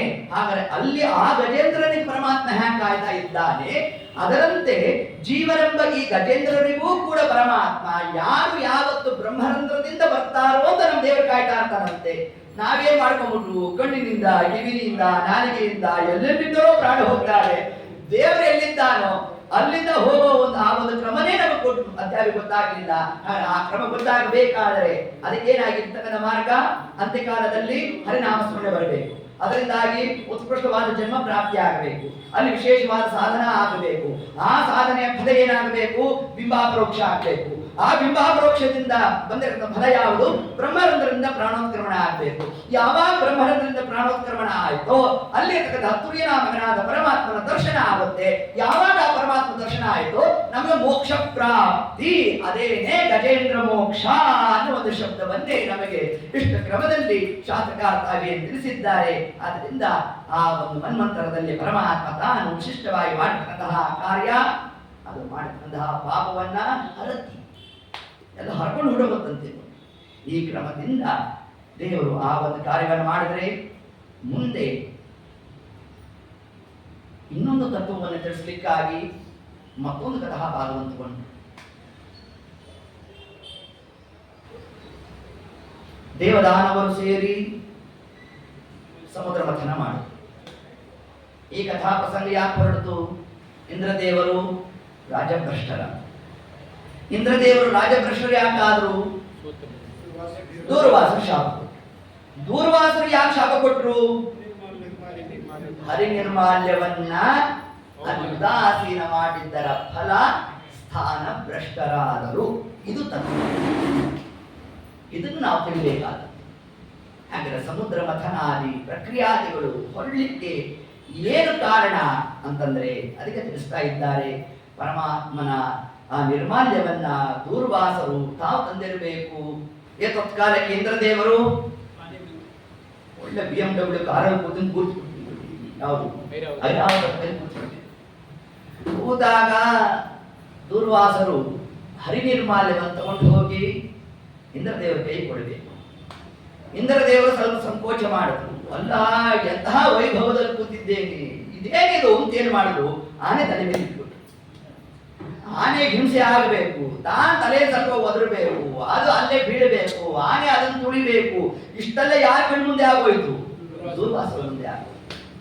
ಸ್ಥಾನ ಭ್ರಷ್ಟನಾಗು ಅಂತ ಶಾಪ ಪಟ್ಬಿಟ್ಟು. ಹೌದಾ? ಈಗ ಇಲ್ಲಿರ್ತಕ್ಕಂತಹ ಒಂದು ಪೂರ್ವಪಕ್ಷಿ, ದೂರ್ವಾಸರು ಆ ಹರಿನಿರ್ಮಾಲ್ಯವನ್ನೇ ಯಾಕೆ ಹಿಡ್ಕೊಂಡು ಬಂದರು ಮತ್ತು ಸ್ಥಾನ ಭ್ರಷ್ಟನಾಗುವಂತಲೇ ಯಾಕೆ ಶಾಪ ಕೊಟ್ಟರು? ಇದು ಭಾಗವತ ಧರ್ಮ. ಪ್ರತಿನಿತ್ಯ ನೋಡಿ, ನಾವು ಪ್ರತಿನಿತ್ಯ ಮಾಡೋ ಕೆಲಸನೇ ಇದು. ಪ್ರತಿನಿತ್ಯ ದೇವ ಪೂಜಾ ಮಾಡುವ ಕಾಲಕ್ಕೆ ನಾವೇನ್ ಮಾಡಬೇಕು? ಹರಿನಿರ್ಮಾಲ್ಯ ಮಾಡಬೇಕು. ಹರಿನಿರ್ಮಾಲ್ಯ ಮಾಡುವ ಕಾಲಕ್ಕೆ ಏನು ಅನುಸಂಧಾನ? ಪರಮಾತ್ಮನ ಎಡಭಾಗದಲ್ಲಿ ಯಾರು ಕೂತಿರ್ತಾರೆ? ಕೆಳಭಾಗದಲ್ಲಿ ಪೀಠದ ಹತ್ರ ರುದ್ರದೇವರು ಕೂತಿರ್ತಾರೆ. ಹೆಂಗ್ ಕೂತಿರ್ತಾರೆ? ತಲೆ ಮೇಲೆ ಬಂಗಾರದ ಹರಿವಾಣ ಇಟ್ಕೊಂಡು ಕೂತಿರ್ತಾರೆ. ಹೌದಾ? ಆ ಕೂತಿರ್ತಕ್ಕಂತಹ ಕಾಲಕ್ಕೆ ಅಲ್ಲಿರ್ತಕ್ಕಂತಹ ನಾವು ಪುಷ್ಪಾದಿಗಳನ್ನ, ಶ್ರೀ ತುಳಸಿಯನ್ನ ನಾವು ತೆಗೆದಿರೋ ಕಾಲಕ್ಕೆ ಲಕ್ಷ್ಮೀ ದೇವಿ ತೆಗೆದ ಅದು ನಮ್ಮಲ್ಲಿ ಅನುಸಂಧಾನ. ಆದ್ರೆ ಆ ಕಾಲಕ್ಕೆ ಅದನ್ನ ನಾವು ಇಡೋ ಕಾಲಕ್ಕೆ ಅದನ್ನ ಯಾರು ಧಾರಣೆ ಮಾಡೋದು? ಯಾರು? ರುದ್ರದೇವರು ಧಾರಣೆ ಮಾಡ್ತಾರೆ. ಹೌದಾ? ಹಾಗೆ ರುದ್ರದೇವರು ತಾವು ಶಿರಸ್ಸಿನ ಮೇಲೆ ಧಾರಣೆ ಮಾಡ್ತಾರೆ. ಹಾಗಾಗಿ ಹರಿನಿರ್ಮಾಣಕ್ಕೆ ಅಧಿಕಾರಿಗಳು ಯಾರಾದರೂ? ರುದ್ರದೇವರ. ಅದೇ ರುದ್ರದೇವರು ಏನಾದರೂ ಇಲ್ಲಿ ಅಂತಂದ್ರೆ ದುರ್ವಾಸರಾದ್ರಿಂದಾಗಿ ತಾವು ಯಾವುದಕ್ಕೆ ಅಭಿಮಾನಿಗಳೋ ಅದನ್ನೇ ತಾವು ತಗೊಂಡ್ಬಂದು ಕೊಟ್ಟರು. ಸರಿ, ಏತತ್ಕಾಲಕ್ಕೆ ಆತ ಅಲ್ಲಿ ಸ್ಥಾನ ಭ್ರಷ್ಟನಾದ, ಶಾಪ ಕೊಟ್ಟರು. ಹಿಂಗ್ಯಾಕೆ ಶಾಪ ಕೊಟ್ಟರು ಅಂತಂದ್ರೆ ಅದಕ್ಕೆ ತಿಳಿಸ್ತಾರೆ. ಹರಿನಿರ್ಮಾಲ್ಯಕ್ಕೆ ಅಭಿಮಾನಿಗಳು ಮಹಾರುದ್ರದೇವರಾದರೆ ಹರಿನಿರ್ಮಾಲ್ಯ ಯಾರು? ಸಾಕ್ಷಾತ್ ಲಕ್ಷ್ಮೀದೇವಿ. ಈಗೇನ್ ಮಾಡ್ದ ಇಂದ್ರದೇವರು? ಏನ್ ಮಾಡಿದ್ದಾರೆ ಅಂದ್ರೆ ಲಕ್ಷ್ಮೀದೇವಿಯನ್ನ ಕೆಳಗಡೆ ಬಿಟ್ರಂತೆ. ಅಂದ್ರೆ ಏನಾಯ್ತು? ಸಂಪತ್ತನ್ನು ಬಿಟ್ರು ಕೆಳಗಡೆ. ನೀನು ಯಾವ್ದನ್ನು ಬಿಟ್ಟಿಯೋ ಅದನ್ನು ಕಳುವು ಅಂತಂದ್ರು. ಅದಕ್ಕೆ ಸ್ಥಾನ ಭ್ರಷ್ಟನಾಗು. ಇಷ್ಟು ಅಂಶವನ್ನ ಅಲ್ಲಿ ತಿಳಿಸಿರಬೇಕು. ಏತತ್ಕಾಲಕ್ಕೆ ಇಂದ್ರದೇವರು ಪರಮಾತ್ಮನ ಸ್ತೋತ್ರ ಮಾಡಿದ್ರು. ಸ್ವಾಮಿ ನೋಡು, ಹಿಂಗಾಗೋಗಿದೆ, ನಾ ಏನ್ ಮಾಡ್ಲಿ ಅಂತ ತಾವು ಕೇಳಿದ್ರು. ನಾನು ಪರಮಾತ್ಮ ಅಂದ, ಹೌದು, ಕೆಲಸ ಮಾಡು, ಸರ್ವಕಾಲಿಕವ ನಾನು ಬರೋದು, ಪುನಃ ಅಲ್ಲಿ ಯುದ್ಧ ಮಾಡೋದು, ದೈತ್ಯರನ್ನು ಕಡಿಯೋದು, ಇವೆಲ್ಲ ಸತಿ ಸರಿ ಇರುವಲ್ಲಪ್ಪ. ಅವ್ರ ಜೊತೆ ರಾಜಿ ಮಾಡ್ಕೊಂಡು ಅಯ್ಯೋ ಸ್ವಾಮಿ ಏನು ಹೇಳ್ತಿದ್ದಿ ನೀನು, ಆ ಜನ್ಮ ವೈರಿಗಳವರು, ಅವರೊಟ್ಟಿಗೆ ನಾವೇನು ಸಖ್ಯ ಮಾಡೋದು ಅಂತ. ಅಷ್ಟು ಮಾತ್ರ ಅಲ್ವೋ, ಅಮೃತಪಾನ ಮಾಡಿಬಿಡ್ರಿ ಅಂತ ಪರಮಾತ್ಮ. ಅಲ್ಲ, ಅಮೃತಪಾನ ಹೆಂಗೆ ಸಿಗ್ತದೆ ಸ್ವಾಮಿ? ಅದು ದೇವದಾನವರು ಎಲ್ಲ ಸೇರಿಕೊಂಡು ಮಥನ ಮಾಡ್ರಿ, ಅಮೃತ ಸಿಗುತ್ತೆ ಅಂತ. ಚೆನ್ನಾಗಿದೆ ಸ್ವಾಮಿ. ನಾವು ಅಮೃತ ತಗೊಳ್ಳೋದಂತೆ, ಅವ್ರು ನಮ್ಗೆ ಬಂದು ಸಹಾಯ ಮಾಡೋದಂತೆ. ಹಂಗಲ್ಲಪ್ಪ, ಇಬ್ರು ಅರ್ಥ ಮಾಡ್ಕೊಳ್ರಿ. ಎಷ್ಟೊತ್ತಿಗೆ ಸ್ವಾಮಿ ಇದೆಲ್ಲ ಆಗತ್ತ ಅಂತ ಇಂದ್ರದೇವರು. ನಾನು ಇದ್ದೇನು ಹೋಗು ಅಂತ ನನ್ನ ಸ್ವಾಮಿ. ಎಷ್ಟೊತ್ತಿಗೆ ಬಲಿಚಕ್ರವರ್ತಿ ಯಾತ್ರೆ ಯಾರು ಹೋಗಬೇಕು? ಇಂದ್ರದೇವತಾ ಬರಬೇಕು. ನೋಡಪ್ಪ, ಹಿಂಗೆಲ್ಲ ವ್ಯವಸ್ಥೆ ಇದೆ, ಮಾಡೋಣ ಅಂತಂದ. ಆಗ್ಲಿ ಆಗ್ಲಿ ಅಂತ ಅವನು ಶೇಖರಣೆ ಕೊಟ್ಟೇ ಬಿಟ್ಟ. ಅಮೃತ ಸಿಗತ್ತೆ ಅಂದ್ರೆ ಯಾಕೆ ಬೇಡ ಅನ್ಬೇಕು? ಸರಿ ಆಯ್ತು, ಹಿಂಗಿಗೆಲ್ಲ ವ್ಯವಸ್ಥೆ ಇದೆಲ್ಲ ಆಯ್ತು. ಸರಿ, ಮಥನ ಮಾಡ್ಲಿಕ್ಕೆ ಒಂದು ಹಗ್ಗ ಬೇಕಲ್ಲ. ಬಲಿಚಕ್ರವರ್ತಿ ಅಂದ, ನೋಡ್ರಿ, ನೀವು ಯಾವುದೋ ಹಗ್ಗ ಕಟ್ಟೋದು, ಅದು ಮೊದಲೆಲ್ಲ ಕಟ್ಟಾಗೋದು, ಇನ್ನೊಂದು ಹೊಸ ತರೋದು, ಅದಕ್ಕೆ ಸಂಸ್ಕಾರ ಆಗಿಲ್ಲ ಅನ್ನೋದು, ಅದಕ್ಕೆ ಪುಣ್ಯ ಹಾಕಬೇಕು ಅನ್ನೋದು, ಅದಕ್ಕೆ ಹೋಮ ಹಾಕಬೇಕು ಅನ್ನೋದು, ಅಷ್ಟೆಲ್ಲ ನಮ್ಮ ಸಮಯ ಇಲ್ಲ. ಒಂದ್ಸತಿ ಕಟ್ಟಿದ್ವಿ ಅಂತಂದ್ರೆ ತೆಗಿತಕ್ಕಂತಹ ಪ್ರಸಂಗನೇ ಬರಬಾರದು. ಅಂತಹ ಹಗ್ಗನ್ನು ಕಟ್ಟಬೇಕು ಅಂದಾಗ ಎಲ್ಲ ದೇವದಾನವರು ಎಲ್ಲರೂ ಕೂಡ ವಾಸುಕಿ ಮನೆಗೆ ಹೋದ್ರು. ಯಪ್ಪಾ, ವಾಸುಕಿ ಎಲ್ಲ ಚೆನ್ನಾಗಿದ್ಯಾ? ಏನೆಲ್ಲ ನೀವೆಲ್ಲ ಒಟ್ಟಿಗೆ ಬಂದ್ಬಿಟ್ಟಿದ್ದೀರಿ ಅಂತ. ಇದೆಯಪ್ಪ, ಮತ್ತೇನಿಲ್ಲ, ನಿನ್ನಿಂದ ಒಂದು ಸಹಾಯ ಆಗಬೇಕು. ಬೇಕಾದ ಹೇಳ್ರಿ ಅಂತಂದ. ಏನಿಲ್ಲ, ಸಮುದ್ರ ಮಥನ ಕಾರ್ಯ ಆಗಬೇಕಾಗಿದೆ, ಅದಕ್ಕೆ ನೀನು ಆ ಮಂದರ ಪರ್ವತಕ್ಕೆ ಹಗ್ಗದಂತೆ ಇರಬೇಕು. ನನ್ನನ್ನು ಹಿಡ್ಕೊಂಡು ಜಗ್ಗಾಡ್ತೀರಾ ಅಂದ. ಇಲ್ಲ ನೋಡು, ನಮ್ಗೆ ಯಾರಿಗೂ ಇಲ್ಲದೆ ಇರುವಂತಹ ಒಂದು ಸೌಭಾಗ್ಯ ನಿನಗೆ ಪ್ರಾಪ್ತಿ. ಏನು ಅಂತ ನೋಡು, ಬರ್ತಕ್ಕಂತಹ ಅಮೃತದಲ್ಲಿ 2 ಭಾಗ ಆಗುವುದು. 2 ಭಾಗದಲ್ಲಿ ದೇವತೆಗಳಿಗೊಂದು, ದಾನವರಿಗೊಂದು. ದೇವತೆಗಳಿಗೆಲ್ಲ ಯಾವ್ಯಾವ ದೇವತೆಗಳಿದ್ದಾರೆ ಅವರಿಗೆಲ್ಲ ಒಂದೊಂದೇ ಲೋಟ ಅಮೃತ. ಆದ್ರೆ ನಿನಗೆ ಮಾತ್ರ ದೇವತೆಗಳ ಕಡೆಯಿಂದ 1 ಲೋಟ, ದೈತ್ಯರ ಕಡೆಯಿಂದ 1 ಲೋಟ. ನಿಮ್ಗೆ 2 ಲೋಟ ಅಮೃತ. ನಮ್ಗೆ 2 ಲೋಟ ಕಾಫಿ ಅಂದ್ಬಿಟ್ರೇನೆ ನಾವು ಹೊರಟ್ಬಿಟ್ಟಿರ್ತೀವಂತೆ. 2 ಲೋಟ ಅಮೃತ ಕೊಡ್ತೀವಿ. ಇವಾಗ ಏನು ಅನ್ಲಿಕ್ಕಿಲ್ಲ, ಮತ್ತೆ 1 ತಿಂಗಳು ಕಾಫಿ ಗಿಫಿ ಅನ್ಲಿಕ್ಕಿಲ್ಲ ಮತ್ತೆ. ಹೌದಾ ಇಲ್ಲೋ? ಹೀಗೆ 2 ಲೋಟ ಅಮೃತ ಪಾನ ಅಂತಂದ್ರೆ ಯಾರು ಬೇಡ ಅಂತಾರೆ? ಆಗ್ಬೋದು ಅಂತಂದ. ಸರಿ ಬನ್ರಿ ಅಂತ ಇನ್ನೇನು ಆ ಮಂದರ ಪರ್ವತ ತರಬೇಕು. ಅಲ್ಲೊಂದು ಕಥಾ ಮಾಡ್ದ ನಮ್ಮ ಸ್ವಾಮಿ. ಏನಾದ್ರೂ ಕೂಡ ದೇವತೆಗಳು ದಾನವರು ಸೇರಿದ್ರೆ ಆ ಮಂದರ ಪರ್ವತವನ್ನ ಅಲ್ಲಾಡ್ಲಿಕ್ಕಾಗ್ಲಿಲ್ವಂತೆ. ಅದಕ್ಕೆ ರುದ್ರದೇವರ ಅನುಗ್ರಹ ಬೇರೆ. ಒಂದು ಕೀಲು ಕಲ್ಲಿನಂತೆ ಬಂದು ಕೊಟ್ಬಿಟ್ಟಿದ್ರು. ಪುನಃ ಇಂದ್ರದೇವರು ಹೋದ್ರು, ಸ್ವಾಮಿ ನೋಡ ಆಗ್ತಿಲ್ಲ, ನಾ ಏನ್ ಮಾಡ್ಬೇಕು ಅಂತಂದ್ರು. ಏನಿಲ್ಲೋ, ಇರು, ನಾ ಬರ್ತೇನೆ ಅಂದ. ಅನಾಯಾಸ ತಗೊಂಡ ಪರಮಾತ್ಮ ಗರುಡದೇವರ ಮೇಲೆ ಇಟ್ಕೊಂಡ್ಬಿಟ್ಟ. ಗರುಡದೇವರಿಗೆ ಅಹಂ ಬಂದ್ಬಿಡ್ತು. ಅಬ್ಬಾ, ನನ್ನ ಶಕ್ತಿ ನನಗೆ ಪರಿಚಯ ಇರಲಿಲ್ಲ, ದೇವರನ್ನು ಬರೋದೇ ದೊಡ್ಡದು, ನಾನೇ ಬರ್ತಾ ಇದ್ದೇನೆ ಅಂತ ಬೇರೆ ತಲೆ ಬಂದ್ಬಿಡ್ತು ಗರುಡದೇವರಿಗೆ. ಅದ್ರ ಜೊತೆಗೆ ಈ ದೇವತೆಗಳು, ಇಂದ್ರಾದಿಗಳು, ದಾನವರು, ಅವ್ರ ಕೈಲಿ ಆಗದೆ ಇರುವಂತದ್ದನ್ನ ನಾನು ಹೊರತಾ ಇದ್ದೇನೆ ಅಂತ ತಲೆ ಬಂದ್ಬಿಡ್ತಂತೆ. ಆ ಕಾಲ ಪರಮಾತ್ಮ ಅಂತ ನಾನು ಕೂತ್ಕೊಳ್ಳ ಅಂತ. ಅಲ್ಲ ಸ್ವಾಮಿ, ಕೂತೇ ಇದೆಯಲ್ಲ ಅಂತಂದ. ಇಷ್ಟು ದಿವಸ ಕೂತಿದ್ದಲ್ವೋ, ಈಗ ಕೂತ್ಕೊಂತೀನಿ ನೋಡು ಒಂದು ಪರಮಾತ್ಮ. ಆ ಕಾಲಕ್ಕೆ ಸುಮ್ಮನೆ ಒಂದಾವತ್ತು ತನ್ನ ಹೆಬ್ಬೆಟ್ಟನ್ನು ಹಾಕಿ ಒತ್ತುಬಿಟ್ಟಂತೆ ಯಾರು ಗರುಡದ ಮೇಲೆ.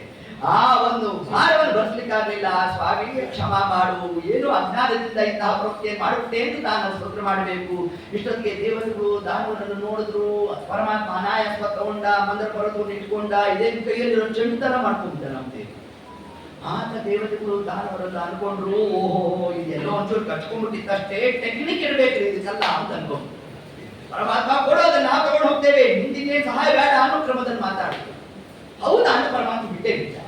ಎಲ್ಲ ಚೂರ್ಣಯಾಮಾಸ ಪುತ್ರಿ ಹಾಕೊಂಡು ಬ್ರಹ್ಮದೇವರು ಬಂದ್ರು. ಅಲ್ಲ ಸ್ವಾಮಿ, ಅವರೇನೋ ಹುಡುಗರು ಬೇಕಾದ ಅಂತ ಅಂತಾರೆ, ನೀನು ಅವರಂತ ವರ್ತನೆ ಮಾಡೋದಾ? ಅನುಗ್ರಹ ಮಾಡೋ ಅಂತ ನಾವು ಪ್ರಾರ್ಥನೆ ಮಾಡೋಣ. ಆ ಪುನಃ ಪರಮಾತ್ಮ ಅವರಿಗೆಲ್ಲ ಆಯುಷ್ಯ ಆದಿಗಳನ್ನು ಕೊಡಬೇಕು. ಎತ್ತೊಂದು ಕಾರ್ಯ ಸಂದರ್ಭವನ್ನು ತಗೊಂಡು ಹೋಗಿ ಇಡೋಣ. ವಾಸುಪಿತಾನ ಹಗ್ಗವಾಗಿ ಬರೋಣ. ಬಂದಿರೋ ಕಾಲಕ್ಕೆ ಪುಚ್ಛ ಭಾಗದಲ್ಲಿ ಯಾರು, ಮುಖ ಭಾಗದಲ್ಲಿ ಯಾರು, ಅಲ್ಲಿಂದ ಜಿಜ್ಞಾಸ. ಹಗ್ಗ ಹಿಡಿಯೋ ಕಾಲಕ್ಕೆ ಜಿಜ್ಞಾಸ ನೋಡ್ರಿ. ಆಗ ದೈತ್ಯರು ದೇವತೆಗಳು ಎಲ್ಲ ಮುಂದೆ ಮಾತು, ನಾವು ಬಾಲೆಗೆ ನಾಳೆ ಹಿಡಿಯೋಲ್ಲ, ಶುಕ್ರಾಚಾರ್ಯ ಏನು ಹೇಳ್ಬೇಕು ನಾಳೆ ನಾವು ಒಂದು. ಅಲ್ಲಿ ಎಲ್ಲ ದೈತ್ಯರಲ್ಲ, ಶುಕ್ರಾಚಾರ್ಯ ಶಾಪ ಕೊಟ್ಬಿಡ್ತಾರೆ ನಮಗೆ, ನಾವು ಹಂಗೆಲ್ಲ ಹಿಡಿಯಲ್ಲ. ದೇವತೆಗಳಂದ್ರು ನಮ್ಮ ಅನುಷ್ಠಾನ ಏನು, ನಮ್ಮ ಕ್ರಮ ಏನು, ಆಚಾರ ವಿಚಾರ, ನಾವು ಯಾರು ಬಾಲಿಗೆ ನಾಳೆ ಹಿಡಿಯೋಲ್ಲ. ಅಚ್ಯುತ ನಾಮನಾದ ಪರಮಾತ್ಮ ಬಂದಿದ್ದ. ಅಷ್ಟೊತ್ತಿಗಾಗಲಿ ಬಂದಂತೆ ನೀವ್ಯಾರು ಹಿಡಿಯಲ್ಲ ತಾನೇ ಅಂತ ತಾನೇನ್ ಮಾಡ್ದ, ತಾನೇ ಮೊದಲು ಹೋಗಿ ಪುಚ್ಛಭಾಗ ಹಿಡಿದ್ಬಿಟ್ಟ. ದೇವತೆಗಳೆಲ್ಲ ಪರಮಾತ್ಮನ ಹತ್ರ ಬಂದ್ರು, ಅವ್ನು ನನ್ನ ಬಾಲ ಹಿಡ್ಕೊಳ್ರಿ ಅಂತ. ಈಗೇನಾಯ್ತಪ್ಪ, ವಾಸುಕಿ ಬಾಲ ಹಿಡಿಲಿಲ್ಲ, ಬ್ರಹ್ಮಪುಚ್ಛಂ ಪ್ರತಿಷ್ಠಾ. ಹೌದೋ ಇಲ್ಲೋ? ಅದರಿಂದ ಆ ಮೋದೋ ದಕ್ಷಿಣ ಪಕ್ಷ ಪ್ರಮೋದೋ ಉತ್ತರ ಪಕ್ಷ ಆನಂದ ಶಿರಃ ಬ್ರಹ್ಮಪುಚ್ಛಂ ಪ್ರತಿಷ್ಠಾ ದೇವರಲ್ಲಿ ಉಪನಿಷತ್ವಾಗಿ ಬಂತು. ಹಾಗಾದ್ರೆ ದೇವತೆಗಳಲ್ಲಿ ಯಾವುದನ್ನು ಹಿಡಿದ್ರು? ಬ್ರಹ್ಮಪುಚ್ಛವನ್ನೇ ಹಿಡಿದ್ರು ಅನ್ನುವಂಥ ತತ್ವವನ್ನು ಪರಮಾತ್ಮ ಅಲ್ಲಿ ತಾನು ಸತ್ಯವನ್ನು ಮಾಡ್ತಾ ಇರಬೇಕು. ಆಗ ಇಂದ್ರದೇವರು ಪರಮಾತ್ಮನ ಕಿವಿ ಹತ್ರ ಬಂದಂದ್ರು, ಏನ್ ಸ್ವಾಮಿ ಇದು ಬಾಲೆ ಹಿಡಿಸ್ಬಿಟ್ಟಿಯಲ್ಲೋ ನಮ್ಮ ಕಡೆಯಿಂದ ಅಲ್ಲೋ ಹಿಡಿದೋ ನಾನ್ ತಾನೆ. ಅಲ್ಲ ಸ್ವಾಮಿ, ನಾವೇ ಹಿಡಿಯೋದಿದ್ದನ್ನ ಇನ್ನೊಂದು 2 ನಿಮಿಷಕ್ಕೆ ನೀನು ಬಿಟ್ಕೊಂಡು ಹೋಗ್ತೀಯ, ಆಮೇಲೆ ನಾವೇ ತಾನೇ ಹಿಡಿಬೇಕು ಒಂದು ಹೀಗೆಲ್ಲ ಅಂತ ಇದ್ರೆ ಆಗ ನಮ್ಮ ದೇವರಿಂದ ಅವನು ಸ್ವಲ್ಪ ತಡಿ ಅಂತಂದ. ಒಂದು ಸ್ವಲ್ಪ ರಭಸವಾಗಿ ಯಾವಾಗ ಪ್ರಾರಂಭ ಆಯಿತು, ಆ ಮುಖಭಾಗದಲ್ಲಿದ್ದಂತಹ ದೈತ್ಯರು ಆನಂದವಾಗಿ ಹಿಡ್ಕೊಂಡಿದ್ರು. ಒಂದಾವೃತ್ತಿ ವಾಸಿಗೆ ಹೊಸ್ಸನ್ಬಿಟ್ಟ. ಅಂಥದ್ದೇನಾಯ್ತು, ಕಾರ್ಕೋಟಕ ವಿಷವನ್ನು ತಾನು ಕಕ್ತಾ ಇದ್ರೆ ದೈತ್ಯರ ದೇಹ ಎಲ್ಲ ಕಪ್ಪುಟ್ಟು ಹೋಯ್ತು. ಅಂತಹ ವಿಷ ಜ್ವಾಲೆ ತಾನು ನೋಡಿದ. ಅವರಂದ್ರು ಬ್ರಹ್ಮಪುಚ್ಛಂ ಪ್ರತಿಷ್ಠಾ, ನಾವೇ ಹಿಡ್ಕೊಂತೀವಿ ಬನ್ರಿ ನೀವು ಈ ಕಡೆಗೆ ಇರ್ತಾರೆ. ನಮ್ಮ ದೇವರಂದ ನೋಡ್ದಾಗಿರು ನಾನು ವ್ಯವಸ್ಥೆ ಮಾಡ್ಕೋ ಇಲ್ವೋ, ಬನ್ರಿ ಈ ಕಡೆಗೆ ಅಂತ ಪರಮಾತ್ಮ. ಸರಿ, ಪುನಃ ಮತನ ಕಾರ್ಯ ಪ್ರಾರಂಭ ಆಗಬೇಕು. ಮುಳುಗ್ಲಿಕ್ಕೆ ಶುರುವಾಯಿತು.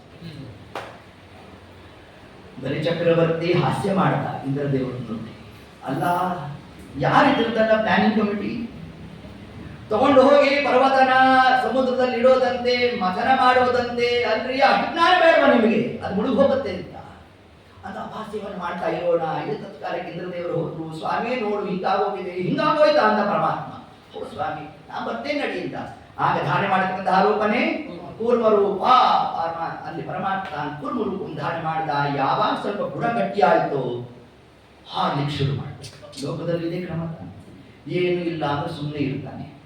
ಸ್ವಲ್ಪ ಏನಾದ್ರು ಐಶ್ವರ್ಯ ಬಂದು ಇದಾಯ್ತು ಅಂತಂದ್ರೆ ಹಾಡ್ಲಿಕ್ಕೆ ಶುರು ಮಾಡ್ತಾನಂತೆ. ನೋಡಿ ಅದೇ ತಿಳಿಸಿದ್ದಾರೆ. ಆ ಕಾಲಕ್ಕೆ ಪುನಃ ಇಂದ್ರದೇವರು ಹೋದ್ರು. ಸ್ವಾಮಿ ಇಷ್ಟು ವಿಘ್ನಗಳು ಯಾಕೆ ಬರ್ತಾ ಇದ್ವು ಅಂತ. ಗಣಪತಿ ಪೂಜೆ ಮಾಡಿದ್ಯಾ ಅಂತ ನಮ್ಮ ದೇವರು ನೋಡಿ, ಎಲ್ಲ ಮಧ್ಯದಲ್ಲಿ ಗಣಪತಿ ಮಹತ್ವದ ಊಟ ಇಲ್ಲ ಸ್ವಾಮಿ ಮಾಡಿಲ್ಲ, ಮೊದಲು ಹೋಗಿ ಪೂಜೆ ಮಾಡ್ಕೊಂಬ ಅಂತ ನಮ್ಮ ಸ್ವಾಮಿ. ಅದರಂತೆ ತಾನಲ್ಲಿ ಹೋಗಬೇಕು, ಗಣಪತಿ ಆರಾಧನೆ ನಡೆಸಬೇಕು. ಏತತ್ಕಾಲಕ್ಕೆ ಪರಮಾತ್ಮ ತಾನಲ್ಲಿ ಅಜಿತ ನಾಮಕನಾಗಿ ಕೂತ. ಅಂದ್ರೆ ಆದಿ ಅಂತ್ಯದಲ್ಲಿ ಪರಮಾತ್ಮ ತಾನಾಸೀನನಾದ.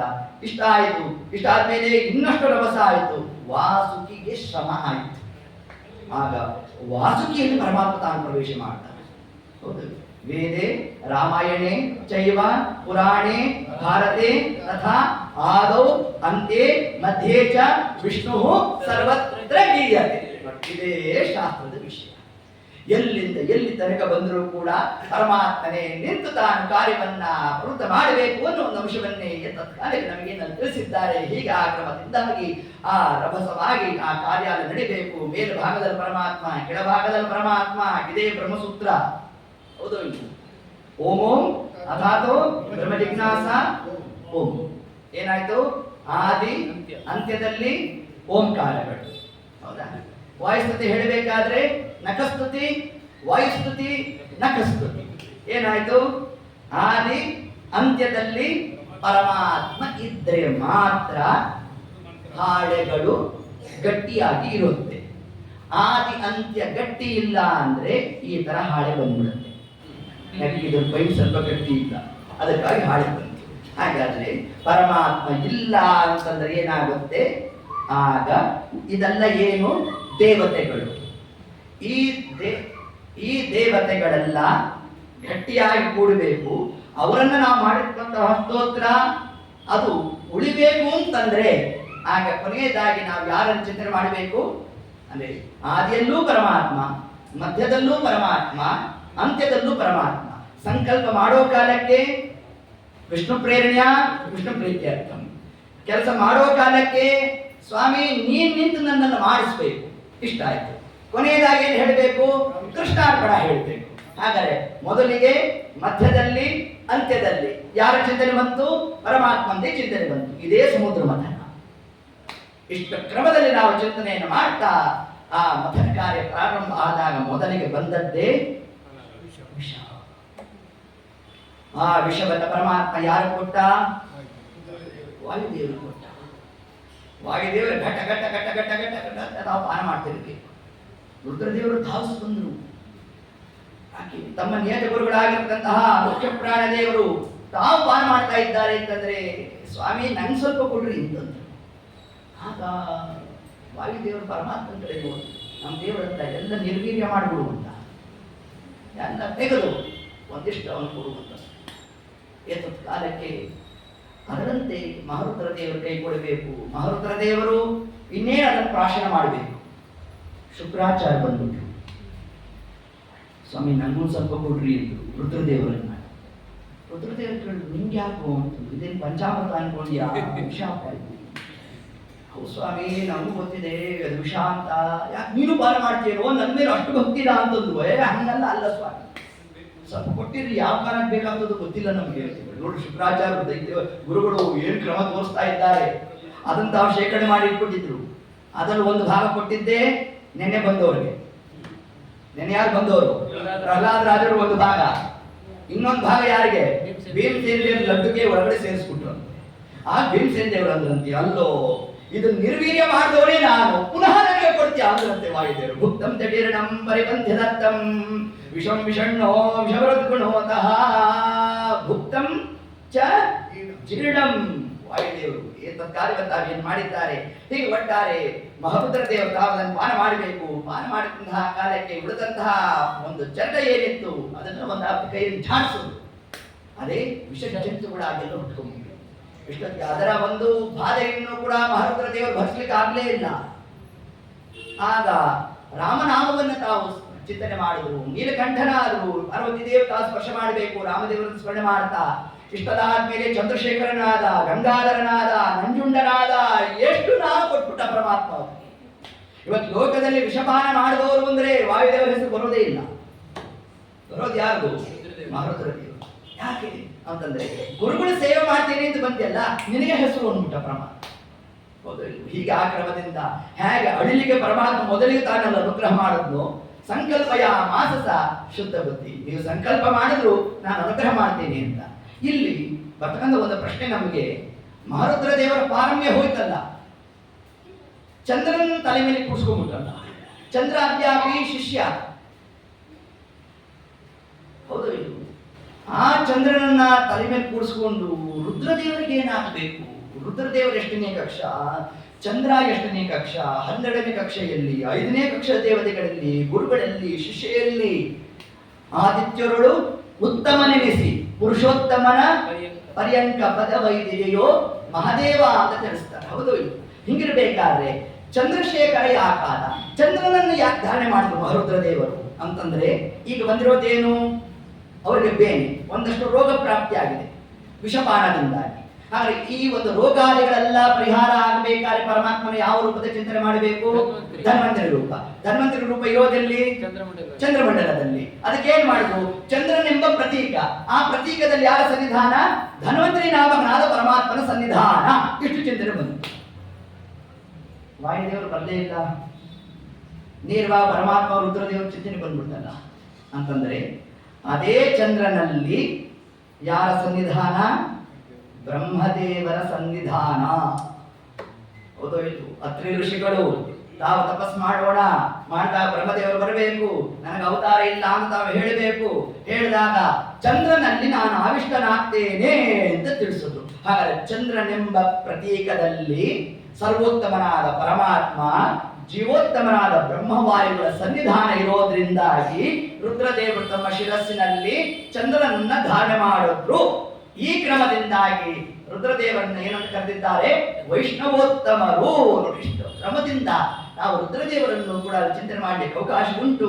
ಹೀಗೆ ಆ ಒಂದು ಕ್ರಮದಲ್ಲಿ ಆ ವಿಷಾದಿಗಳು ಬರಬೇಕು, ಇದೆಲ್ಲ ನಡೀತು. ಇದಾದ್ಮೇಲೆ ಪುನಃ ಮತನ ಕಾರ್ಯ ಪ್ರಾರಂಭ ಆಯಿತು. ಆದಾಗ ಅನೇಕ ಭೋಗ ಪದಾರ್ಥಗಳು ಬಂತು. ಉಚ್ಚೈಸ್ತವ, ಬಾಜರಾಜ ವೃಕ್ಷ, ಚಿಂತಾಮಣಿ, ಅದರಂತೆ ನಾನಾ ವಿಧವಾದಂತಹ ಐರಾವತ ಬೆಲ್ಲ ಬಂತು. ಅಲಕ್ಷ್ಮಿ ಬಂದಾಗ ಗಲ್ಲಿಗೆ ಕೊಟ್ಟು ಬಂದಾಳು. ಅಲಕ್ಷ್ಮಿ ಬಂದ ನಂತರದಲ್ಲಿ ಬಂದವಳು ಯಾರು? ಬಾಲೆ ಮಹಾಲಕ್ಷ್ಮಿ ಉದಿಸಿದಳು. ಲಕ್ಷ್ಮೀ ದೇವಿಯ ಅವತಾರ. ಆ ಲಕ್ಷ್ಮೀ ದೇವಿ ಬರೋ ಕಾಲಕ್ಕೆ ಹಿಂಗ್ ಬಂದ್ಲಂತೆ, ಮಾಂಗಲ್ಯ ಧಾರಣೆ ಮಾಡ್ಕೊಂಡು ಬಂದಂತೆ. ನೋಡಿ, ಲಕ್ಷ್ಮೀ ದೇವಿ ಬಂದದ್ದು ಯಾಕೆ? ಸ್ವಯಂವರಕ್ಕೆ ಬರೋ ಕಾಲಕ್ಕೆ ಮಾಂಗಲ್ಯ ಧಾರಣೆ ಮಾಡ್ಕೊಂಡು ಬಂದಿದ್ದರು. ಹೀಗೆ ಧಾರಣೆ ಮಾಡಿಕೊಂಡು ತಾನಲ್ಲಿ ಅಧಿವೇಶನೆಯನ್ನು ಮಾಡಬೇಕು, ಹರಿಸರ್ವೋತ್ತಮತ್ವವನ್ನು ಪ್ರತಿಪಾದನೆ ಮಾಡಬೇಕು.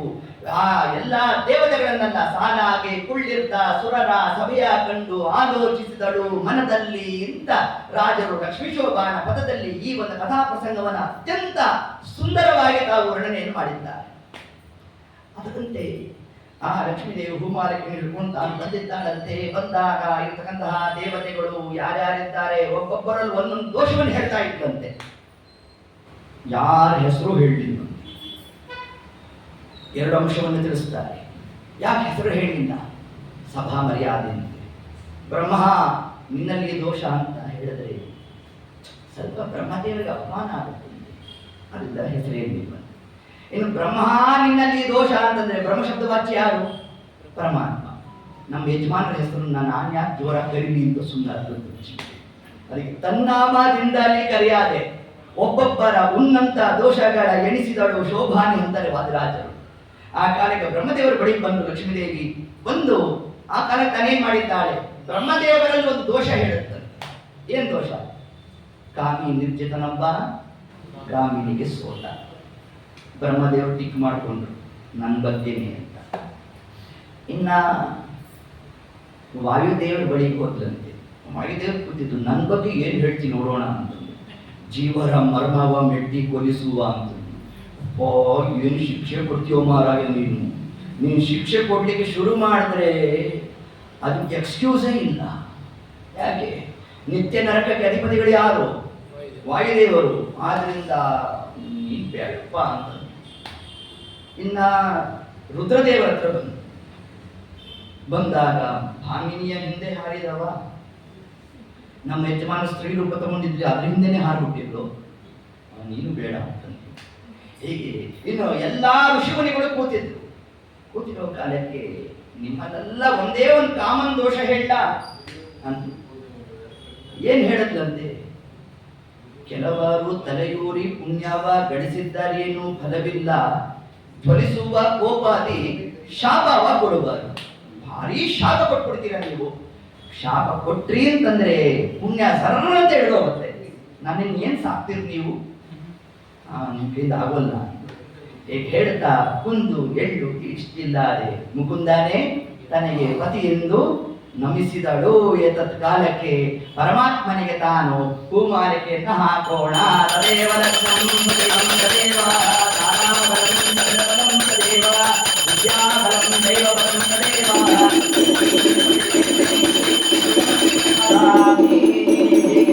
ಆ ಲಕ್ಷ್ಮೀನಾರಾಯಣರ ಆ ಒಂದು ವಿವಾಹ ಮಹೋತ್ಸವಾದಿಗಳು ಸಮುದ್ರ ಮಥನ ಕಾಲದಲ್ಲಿ ನಡೆದಿರತಕ್ಕಂಥದ್ದು. ಇದರಿಂದಾಗಿ ನಾವು ತಿಳಿಬೇಕಾದಂತಹ ತತ್ವ ಏನು? ಸಮುದ್ರ ಮಥನದಿಂದಾಗಿ ಒಂದು ಕಥಾ ಪ್ರಸಂಗದಂತೆ ನೋಡೋದಲ್ಲ. ಲಕ್ಷ್ಮೀನಾರಾಯಣ ವಿವಾಹ ಅಂತಂದ್ರೆ ನಾವಿಂಗ್ ಅರ್ಥ ಮಾಡಬೇಕು. ಸಮುದ್ರ ಮಥನ ಇದನ್ನ ಎಲ್ಲ ವಾದಿರಾಜರು ರುಕ್ಮಿಣೀಶ್ ವಿಜಯದಲ್ಲಿ ಹೇಳ್ಬಿಟ್ಟಿದ್ದಾರೆ. ಅದನ್ನ ವ್ಯಾಖ್ಯಾನ ಮಾಡ್ತಾ ಹೋಗ್ಬೇಕಷ್ಟೇ. ಪೋಷ್ಯತಾತ್ಮ ಹೃದಯಂ, ನಮ್ಮ ಮನಸ್ಸೇ ಒಂದು ಮಂದರ ಪರ್ವತ ಆಗಿದೆ. ಆ ಮಂದರ ಪರ್ವತಕ್ಕೆ ಒಂದು ಹಗ್ಗವನ್ನು ಕಟ್ಟಬೇಕಂತೆ. ಯಾವ ಹಗ್ಗ ಕಟ್ಟಬೇಕು? ಬ್ರಹ್ಮಸೂತ್ರವೆಂಬ ಹಗ್ಗವನ್ನು ಕಟ್ಟಬೇಕಂತೆ. ಹೌದಾ? ಅಲ್ಲಿ ಮಥನ ಮಾಡ್ಲಿಕ್ಕೆ ಯಾರ್ಯಾರಿದ್ರು? ದೇವತೆಗಳು, ದೈತ್ಯರು. ಇಲ್ಲಿ ಯಾರ್ಯಾರು ಕೈ ಕೊಡ್ಬೇಕಂತೆ? ಪೂರ್ವಪಕ್ಷ, ಸಿದ್ಧಾಂತ. ಪೂರ್ವಪಕ್ಷ ಅಂದ್ರೆ ಅನುಮಾನ, ಅನುಮಾನ ಅಂದ್ರೆ ದೈತ್ಯರ ಪ್ರವೃತ್ತಿ, ಯಥಾರ್ಥ ಜ್ಞಾನ ಅಂದ್ರೆ ದೇವತೆಗಳ ಕಾರ್ಯ. ಆದ್ರಿಂದ ಓಮೋ ಮಥಾತೋ ಬ್ರಹ್ಮ ಜಿಜ್ಞಾಸವು. ನಮ್ಮ ಮನಸ್ಸೆಂಬ ಮಂದರ ಪರ್ವತ, ಆ ಪರ್ವತಕ್ಕೆ ಆ ಮನಸ್ಸಿಗೆ ಯಾವುದರ ಹಗ್ಗ ಕಟ್ಟಬೇಕು? ಬ್ರಹ್ಮಸೂತ್ರಗಳೆಂಬ ಹಗ್ಗವನ್ನ ಕಟ್ಟಬೇಕು. ಮಥನ ಕಾರ್ಯ ಪ್ರಾರಂಭ ಆಗಬೇಕು. ಅದೇ ಪೂರ್ವಪಕ್ಷ, ಸಿದ್ಧಾಂತ. ಅದರ ಮೊದಲು ಬರೋದು ಯಾವುದು? ವಿಷ. ಯಾವುದು ವಿಷ ಬಂತು? ಸಂಶಯವೆಂಬ ವಿಷ. ಆ ವಿಷ ಬಂದಾಗ ಅಲ್ಲಿ ಯಾರು ಪಾನ ಮಾಡಿದ್ರು? ವಾಯುದೇವರು ಪಾನ ಮಾಡಿದ್ರು. ಹಾಗೆ ನಮ್ಮಲ್ಲಿರ್ತಕ್ಕಂಥ ಸಂಶಯಾದಿಗಳನ್ನೆಲ್ಲ ನಾವು ಯಾರ ಹತ್ರ ಕೊಡಬೇಕು? ವಾಯುದೇವರ ಕೈ ಕೊಟ್ಬಿಡ್ಬೇಕು. ಹೌದವಿಲ್ವು? ಅದನ್ನೇ ನಮಗೆ ರಾಯರು ಪ್ರಾತಃ ಸಂಕಲ್ಪದಲ್ಲಿ ಹೇಳ್ಬೇಕಾದ್ರೆ ಏನ್ ಹೇಳಿದ್ದಾರೆ?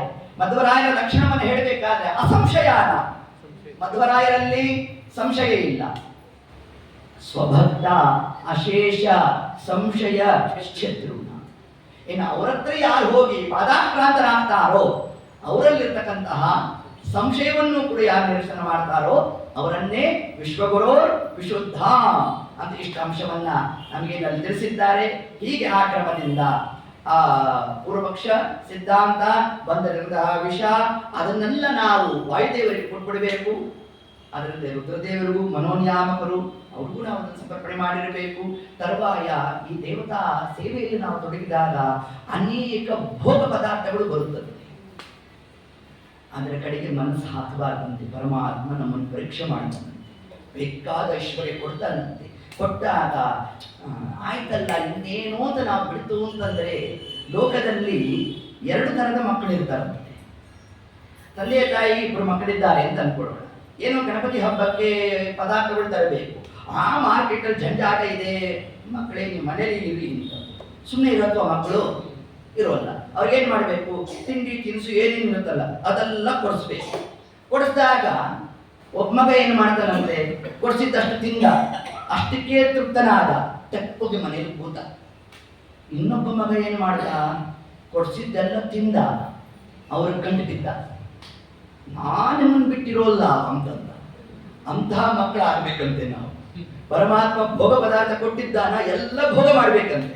ಭೋಗ ಮಾಡಿದ ಮೇಲೂ ಕೂಡ ಸ್ವಾಮಿ ನೀನೇ ರಕ್ಷಕ, ಆ ಒಂದು ಕ್ರಮದಲ್ಲಿ ನಾವಿರಬೇಕು. ಇದೇ ಆತ್ಮ ನಿವೇದನಂ. ಈ ಒಂದು ಭಕ್ತಿ ಇರಬೇಕು ನಮ್ಮಲ್ಲಿ. ಅದರಂತೆ ಮೊದಲಿಗೆ ವಿಷ ಬಂತು, ವಿಷ ಬಂದ ನಂತರದಲ್ಲಿ ಭೋಗ ಪದಾರ್ಥಗಳು ಬರೋಣ. ಇದೆಲ್ಲ ಬಂದ ಆದ ಮೇಲೆ ಬರ್ತಕ್ಕಂಥದ್ದು ಯಾವುದು, ನೈಜವಾದ ತತ್ವಜ್ಞಾನ. ಆ ತತ್ವಜ್ಞಾನವೇ ಸಾಕ್ಷಾತ್ ಲಕ್ಷ್ಮೀದೇವಿಯ ರೂಪ. ಅದೇ ವೇದ. ಆ ವೇದಕ್ಕೆ ಅರ್ಥ ಯಾರು, ಪರಮಾತ್ಮ. ಅದಕ್ಕೆ ಲಕ್ಷ್ಮೀದೇವಿ ಏನ್ ಮಾಡಿದ್ಲು, ವೇದಕ್ಕೆ ನೀವ್ ಅರ್ಥ ಆಗ್ತೀರಾ, ನೀವ್ ಅರ್ಥ ಆಗ್ತೀರಾ, ನೀವ್ ಅರ್ಥ ಆಗ್ತೀರಾ ಅಂದ್ರೆ ನೀವೆಲ್ಲ ಅನರ್ಥಕ್ಕೆ ಕಾರಣ ಆಗ್ತೀರಾ ಅಂದ್ಬಿಟ್ರು ಲಕ್ಷ್ಮೀದೇವಿ. ಆದ್ರೆ ವೇದಕ್ಕೆ ಅರ್ಥ ಆಗ್ತಕ್ಕಂಥವ ಯಾರು, ಚ ಅರ್ಥೇಶು ಅಭಿಜ್ಞ ಸ್ವರಾಟ್. ಅದು ಪರಮಾತ್ಮ ಮಾತ್ರ ಸಮಗ್ರ ವೇದಕ್ಕೆ ತಾನು ಪ್ರತಿಪಾದ್ಯನಾಗಿದ್ದಾನೆ ಅಂತ ಆ ವೇದವನ್ನು ತಗೊಂಡು ಹೋಗಿ ಪರಮಾತ್ಮನೊಟ್ಟಿಗೆ ಸಂಯೋಗ ಮಾಡೋದೇ ಲಕ್ಷ್ಮೀನಾರಾಯಣರ ವಿವಾಹ. ಆ ವಿವಾಹವನ್ನು ನಾವು ಮಾಡಿದ್ದೇವೆ ಅಂತಂದ್ರೆ ಮುಂದೆ ಬರ್ತಕ್ಕಂತಹ ಪದಾರ್ಥ ಯಾವುದು, ಅಮೃತ. ಅಮೃತ ಬಂದಿದೆ ಅಂದ್ರೆ ಏನು, ನಮ್ಗೆ ಅಮೃತತ್ವ ಪ್ರಾಪ್ತಿ. ಆ ಕ್ರಮದಿಂದ ಅನ್ಯರು ಕೂತರು ಕೂಡ ಪರಮಾತ್ಮ ಆ ಅಮೃತವನ್ನ ಸಾಲಲ್ಲಿ ಕೂತಿದ್ರು ಕೂಡ ಕೊಡಲು ಮುಂದೆ ಪರಮಾತ್ಮ. ಹೌದು, ಆ ಕಥಾಭಾಗ ನಮ್ ಕಡೆ ಗೊತ್ತಿದೆ. ಧನ್ವಂತರಿ ನಾನು ಪರಮಾತ್ಮ ಬರಬೇಕು, ಬರ್ತಾ ಇದ್ದಂತೆ ಹಾಸ್ಪಿಟಲ್ ಹೋಗೇ ಬಿಟ್ಟು ಇಂದ್ರದೇವರು ಮಿಗಿಮಿಕ ಅಂತ ನೋಡ್ತಾ ಕೂತ್ಕೊಂಡು, ಏನ್ ಸ್ವಾಮಿ ವ್ಯಾಪಾರ ಇದು ಅಂತಂದ್ರು. ಸ್ವಲ್ಪ ತಡೆಯೋ, ಇಲ್ಲಿ ತನಕ ನಮ್ದು ಭಯಂಕರವಾದ ರೂಪಗಳೆಲ್ಲ ನೋಡ್ಬಿಟ್ರಿ, ನರಸಿಂಹ ರೂಪ, ಆ ರೂಪ, ಈ ರೂಪ ಅಂತ. ಸ್ವಲ್ಪ ನಮ್ದು ಒಂದು ರೂಪ ಇದೆ, ಸ್ವಲ್ಪ ನಾಜೂಕಾದ ರೂಪನೂ ಇದೆ ಅಂತ ನಮ್ಮ ಸ್ವಾಮಿ ಅಂದದ್ದೇ. ಆಗ ಅಭಿವ್ಯಕ್ತಿ ಮಾಡಿದ ರೂಪ ಯಾವುದು, ಮೋಹಿನಿ ರೂಪ. ಏನು ಪರಮಾತ್ಮನ ಆ ಒಂದು ಲಾವಣ್ಯದಲ್ಲಿ ನೋಡೇ ಲೋಕಮೋಹಕನಯ್ಯ ಪರಮಾತ್ಮ ಅಂತಹ ರೂಪವಂತ ಪ್ರಕಟ ಮಾಡ್ತಾ ಇರಬೇಕು.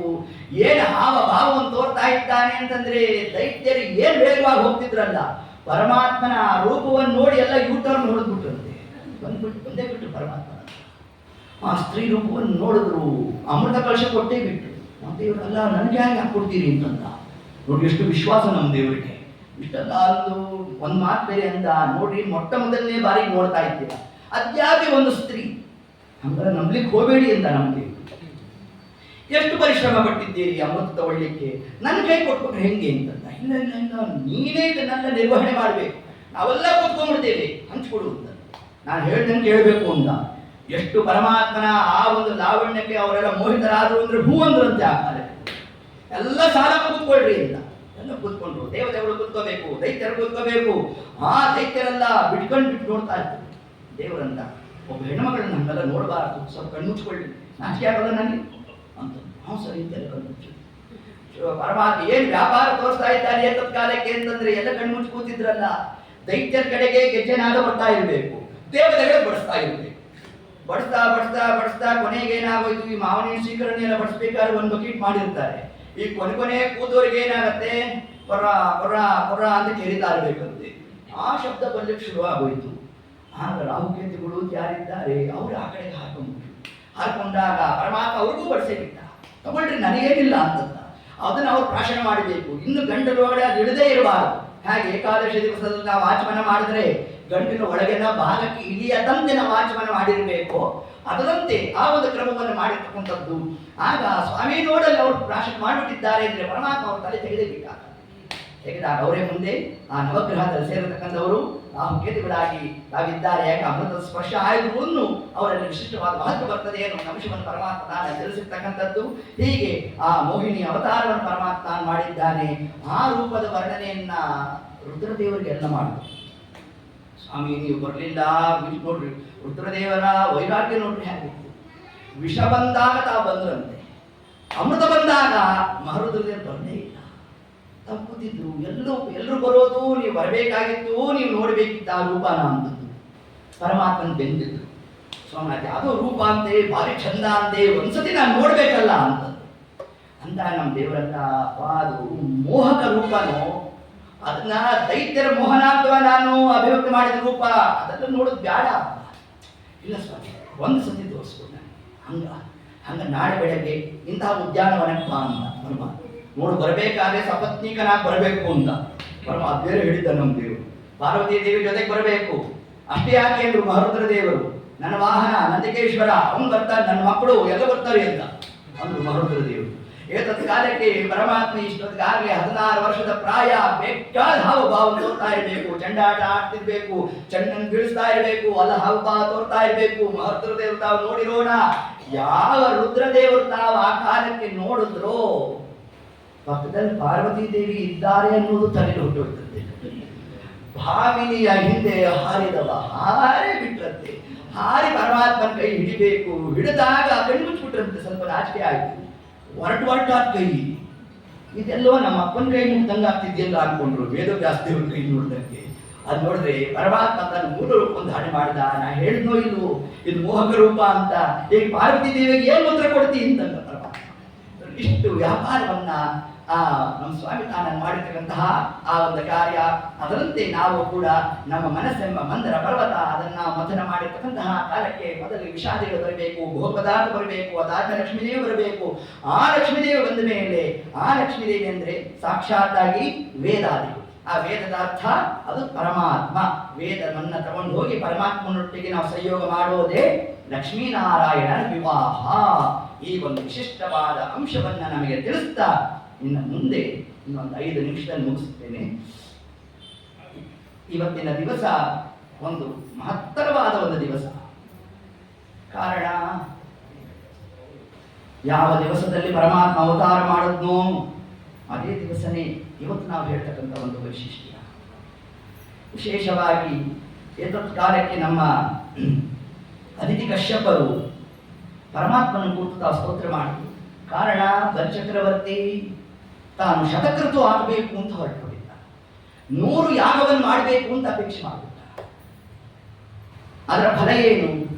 ಇಂದ್ರಬಲಿ. ಆಗ ಅದಿತಿ ಕಶ್ಯಪರು ಪರಮಾತ್ಮನ ಸ್ತೋತ್ರ ಮಾಡಿದ್ರು. ಪರಮಾತ್ಮ ಏತತ್ಕಾಲಕ್ಕೆ ಶತಚಕ್ರಧಾರಿಯಾಗಿ ಬಂದೇ ಬಿಟ್ಟ. ಬಂದಾಗ ಏನು ಅಪೇಕ್ಷಾ? ಸ್ವಾಮಿ ನೋಡು, ನನ್ನ ಮಕ್ಕಳು ಇಂದ್ರದೇವರಿಗೆ ಮೇಲಿಂದ ಮೇಲೆ ಆಪತ್ತು ಬರ್ತಾರೆ, ಸ್ವಾಮಿ ಅನುಗ್ರಹ ಮಾಡಬೇಕು ನೀವು. ನಾನೇ ಮಗನಾಗಿ ಬರ್ತೇನೆ ನಿಮಗೆ, ಆದರೆ ಅದಕ್ಕಾಗಿ ನೀವು ಸಾಧನಾ ವಿಶೇಷ ನಡೀಬೇಕು. ಯಾವ ಸೇವೆ ಯಾವ ಕ್ರಮದಲ್ಲಿ ಆಗ್ಬೇಕು ಹೇಳಿ ಸ್ವಾಮಿ, ನಾವು ಮಾಡ್ತೀನಿ. ಮತ್ತೇನಿಲ್ಲ, ವಯೋವ್ರತ ಮಾಡಿ ಅಂತ. ಫಾಲ್ಗುಣ ಮಾಸ ಶುಕ್ಲ ಪಕ್ಷದಲ್ಲಿ 12 ದಿವಸಗಳ ಕಾಲ ವಯೋವ್ರತವನ್ನು ಮಾಡಿ ಅಂತ ಪರಮಾತ್ಮ ತಾನು ತಿಳಿಸಬೇಕು. ಹಿಂಗೆ ತಿಳಿಸಿರ್ತಕ್ಕಂತಹ ಕಾಲಕ್ಕೆ ಆ ವ್ರತವನ್ನು ಮಾಡೋದು ಅಷ್ಟು ಮಾತ್ರ ಅಲ್ಲ, ಕಶ್ಯಪರು ಕಾಡಿಗೆ ಹೋಗಬೇಕು. ಅಲ್ಲಿ ಹೋದಾಗ ಈ ಮುಳ್ಳಹಂದಿ ಅಂತ ಏನಿರುತ್ತಲ್ಲ ಅದು ಭೂಕನನ ಮಾಡಿ ಹೋಗಿರುತ್ತೆ. ಆ ಮೃತ್ತಿಕೆಯನ್ನು ಶೇಖರಣೆ ಮಾಡ್ಕೊಂಡು ಬರಬೇಕು, ಅದನ್ನ ಲೇಪನ ಮಾಡ್ಕೋಬೇಕು. ಅದನ್ನ ಲೇಪನ ಮಾಡ್ಕೊಂಡು ಮೃತ್ತಿಕಾ ಸ್ನಾನ ಮಾಡಬೇಕು. ಆ ಮೃತ್ತಿಕಾ ಸ್ನಾನ ಆದ್ಮೇಲೆ ನನ್ನನ್ನು ಕುರಿತು ನೀವು ಧ್ಯಾನವನ್ನು ಮಾಡಬೇಕು. ಇಷ್ಟು ಮಾಡಿದ್ರೆ ನಾನು ಬರ್ತೇನೆ ಅಂತಲ್ಲಪ್ಪ. ಈಗ ನಾವು ಯಾವ ಮೃತ್ತಿಗೆ ಅದನ್ನೆಲ್ಲಿ ಹುಡ್ಕೊಂಡು ಹೋಗ್ಬೋದು? ಕಾಡಂದಿ ಅದರಲ್ಲಿ ಮಣ್ಣು ಕೆದ್ದಿರೋದು ಏನು ಗೊತ್ತೇನೋ ಅಂತಂದ್ರೆ ಅದಕ್ಕೆ ಶ್ರೀಮದಾಚಾರ್ಯರು ಅಷ್ಟೆಲ್ಲ ತಲೆ ಕೆಡಿಸ್ಕೊಳ್ಲಿಕ್ಕೆ ಹೋಗಬೇಡಿ. ತುಳಸಿ ಮೃತ್ತಿಗೆ ಇದೆ, ಅದನ್ನು ಹಚ್ಕೊಂಡ್ಬಿಡ್ರಿ. ಅದಕ್ಕೆ ಮೃತ್ತಿಕಾ ಸ್ನಾನ ಕೊಟ್ಟಿದ್ಯಾಕೆ ಅಂತಂದ್ರೆ ಮುಂದೆ ಸತ್ಸಂತಾನಾದಿಗಳು ಆಗಬೇಕು ಅಂತಂದ್ರೆ ಸತಿಪತಿಯರು ಏತತ್ ಪೂರ್ವದಲ್ಲಿ ಇಂತಹ ಅನುಷ್ಠಾನಾದಿಗಳನ್ನು ನಡೆಸಿರಬೇಕು. ಅದನ್ನು ಭಾಗವತ ತಿಳಿಸ್ತಾರೆ. ಇಷ್ಟು ಅಂಶವನ್ನು ಹೇಳ್ತಾ ಏತತ್ ಕಾಲಕ್ಕೆ ಪರಮಾತ್ಮ ತಾನು ಅವತಾರ ಮಾಡಿರ್ತಕ್ಕಂತಹ ಮಾಸ ಯಾವುದು? ಭಾದ್ರಪದ ಮಾಸ. ಶುಕ್ಲ ಪಕ್ಷ ದ್ವಾದಶಿ ತಿಥಿ. ಅಷ್ಟು ಮಾತ್ರ ಅಲ್ಲ, ಶ್ರವಣ ನಕ್ಷತ್ರ, ಶ್ರವಣೋಪಾಸ ಇತ್ತು ಆ ದಿವಸ. ಇವತ್ತು ಪರಮಾತ್ಮ ಏನು ಮಾಡ್ದ? ಬೆಳಗ್ಗೆ ಹರಿವಾಸ ರಾಗ ಒಂದು ಭಾಗ ಕೊಟ್ಟೇ ಬಿಟ್ಟ ನಮಗೆ, ಹೌದು ಇಲ್ಲೋ? ಹೀಗೆ ಅಂತಹ ಈ ದ್ವಾದಶಿ ದಿವಸದಲ್ಲೇ ಪರಮಾತ್ಮ ತಾನು ಅವತಾರವನ್ನು ಮಾಡಿರ್ತಕ್ಕಂಥದ್ದು.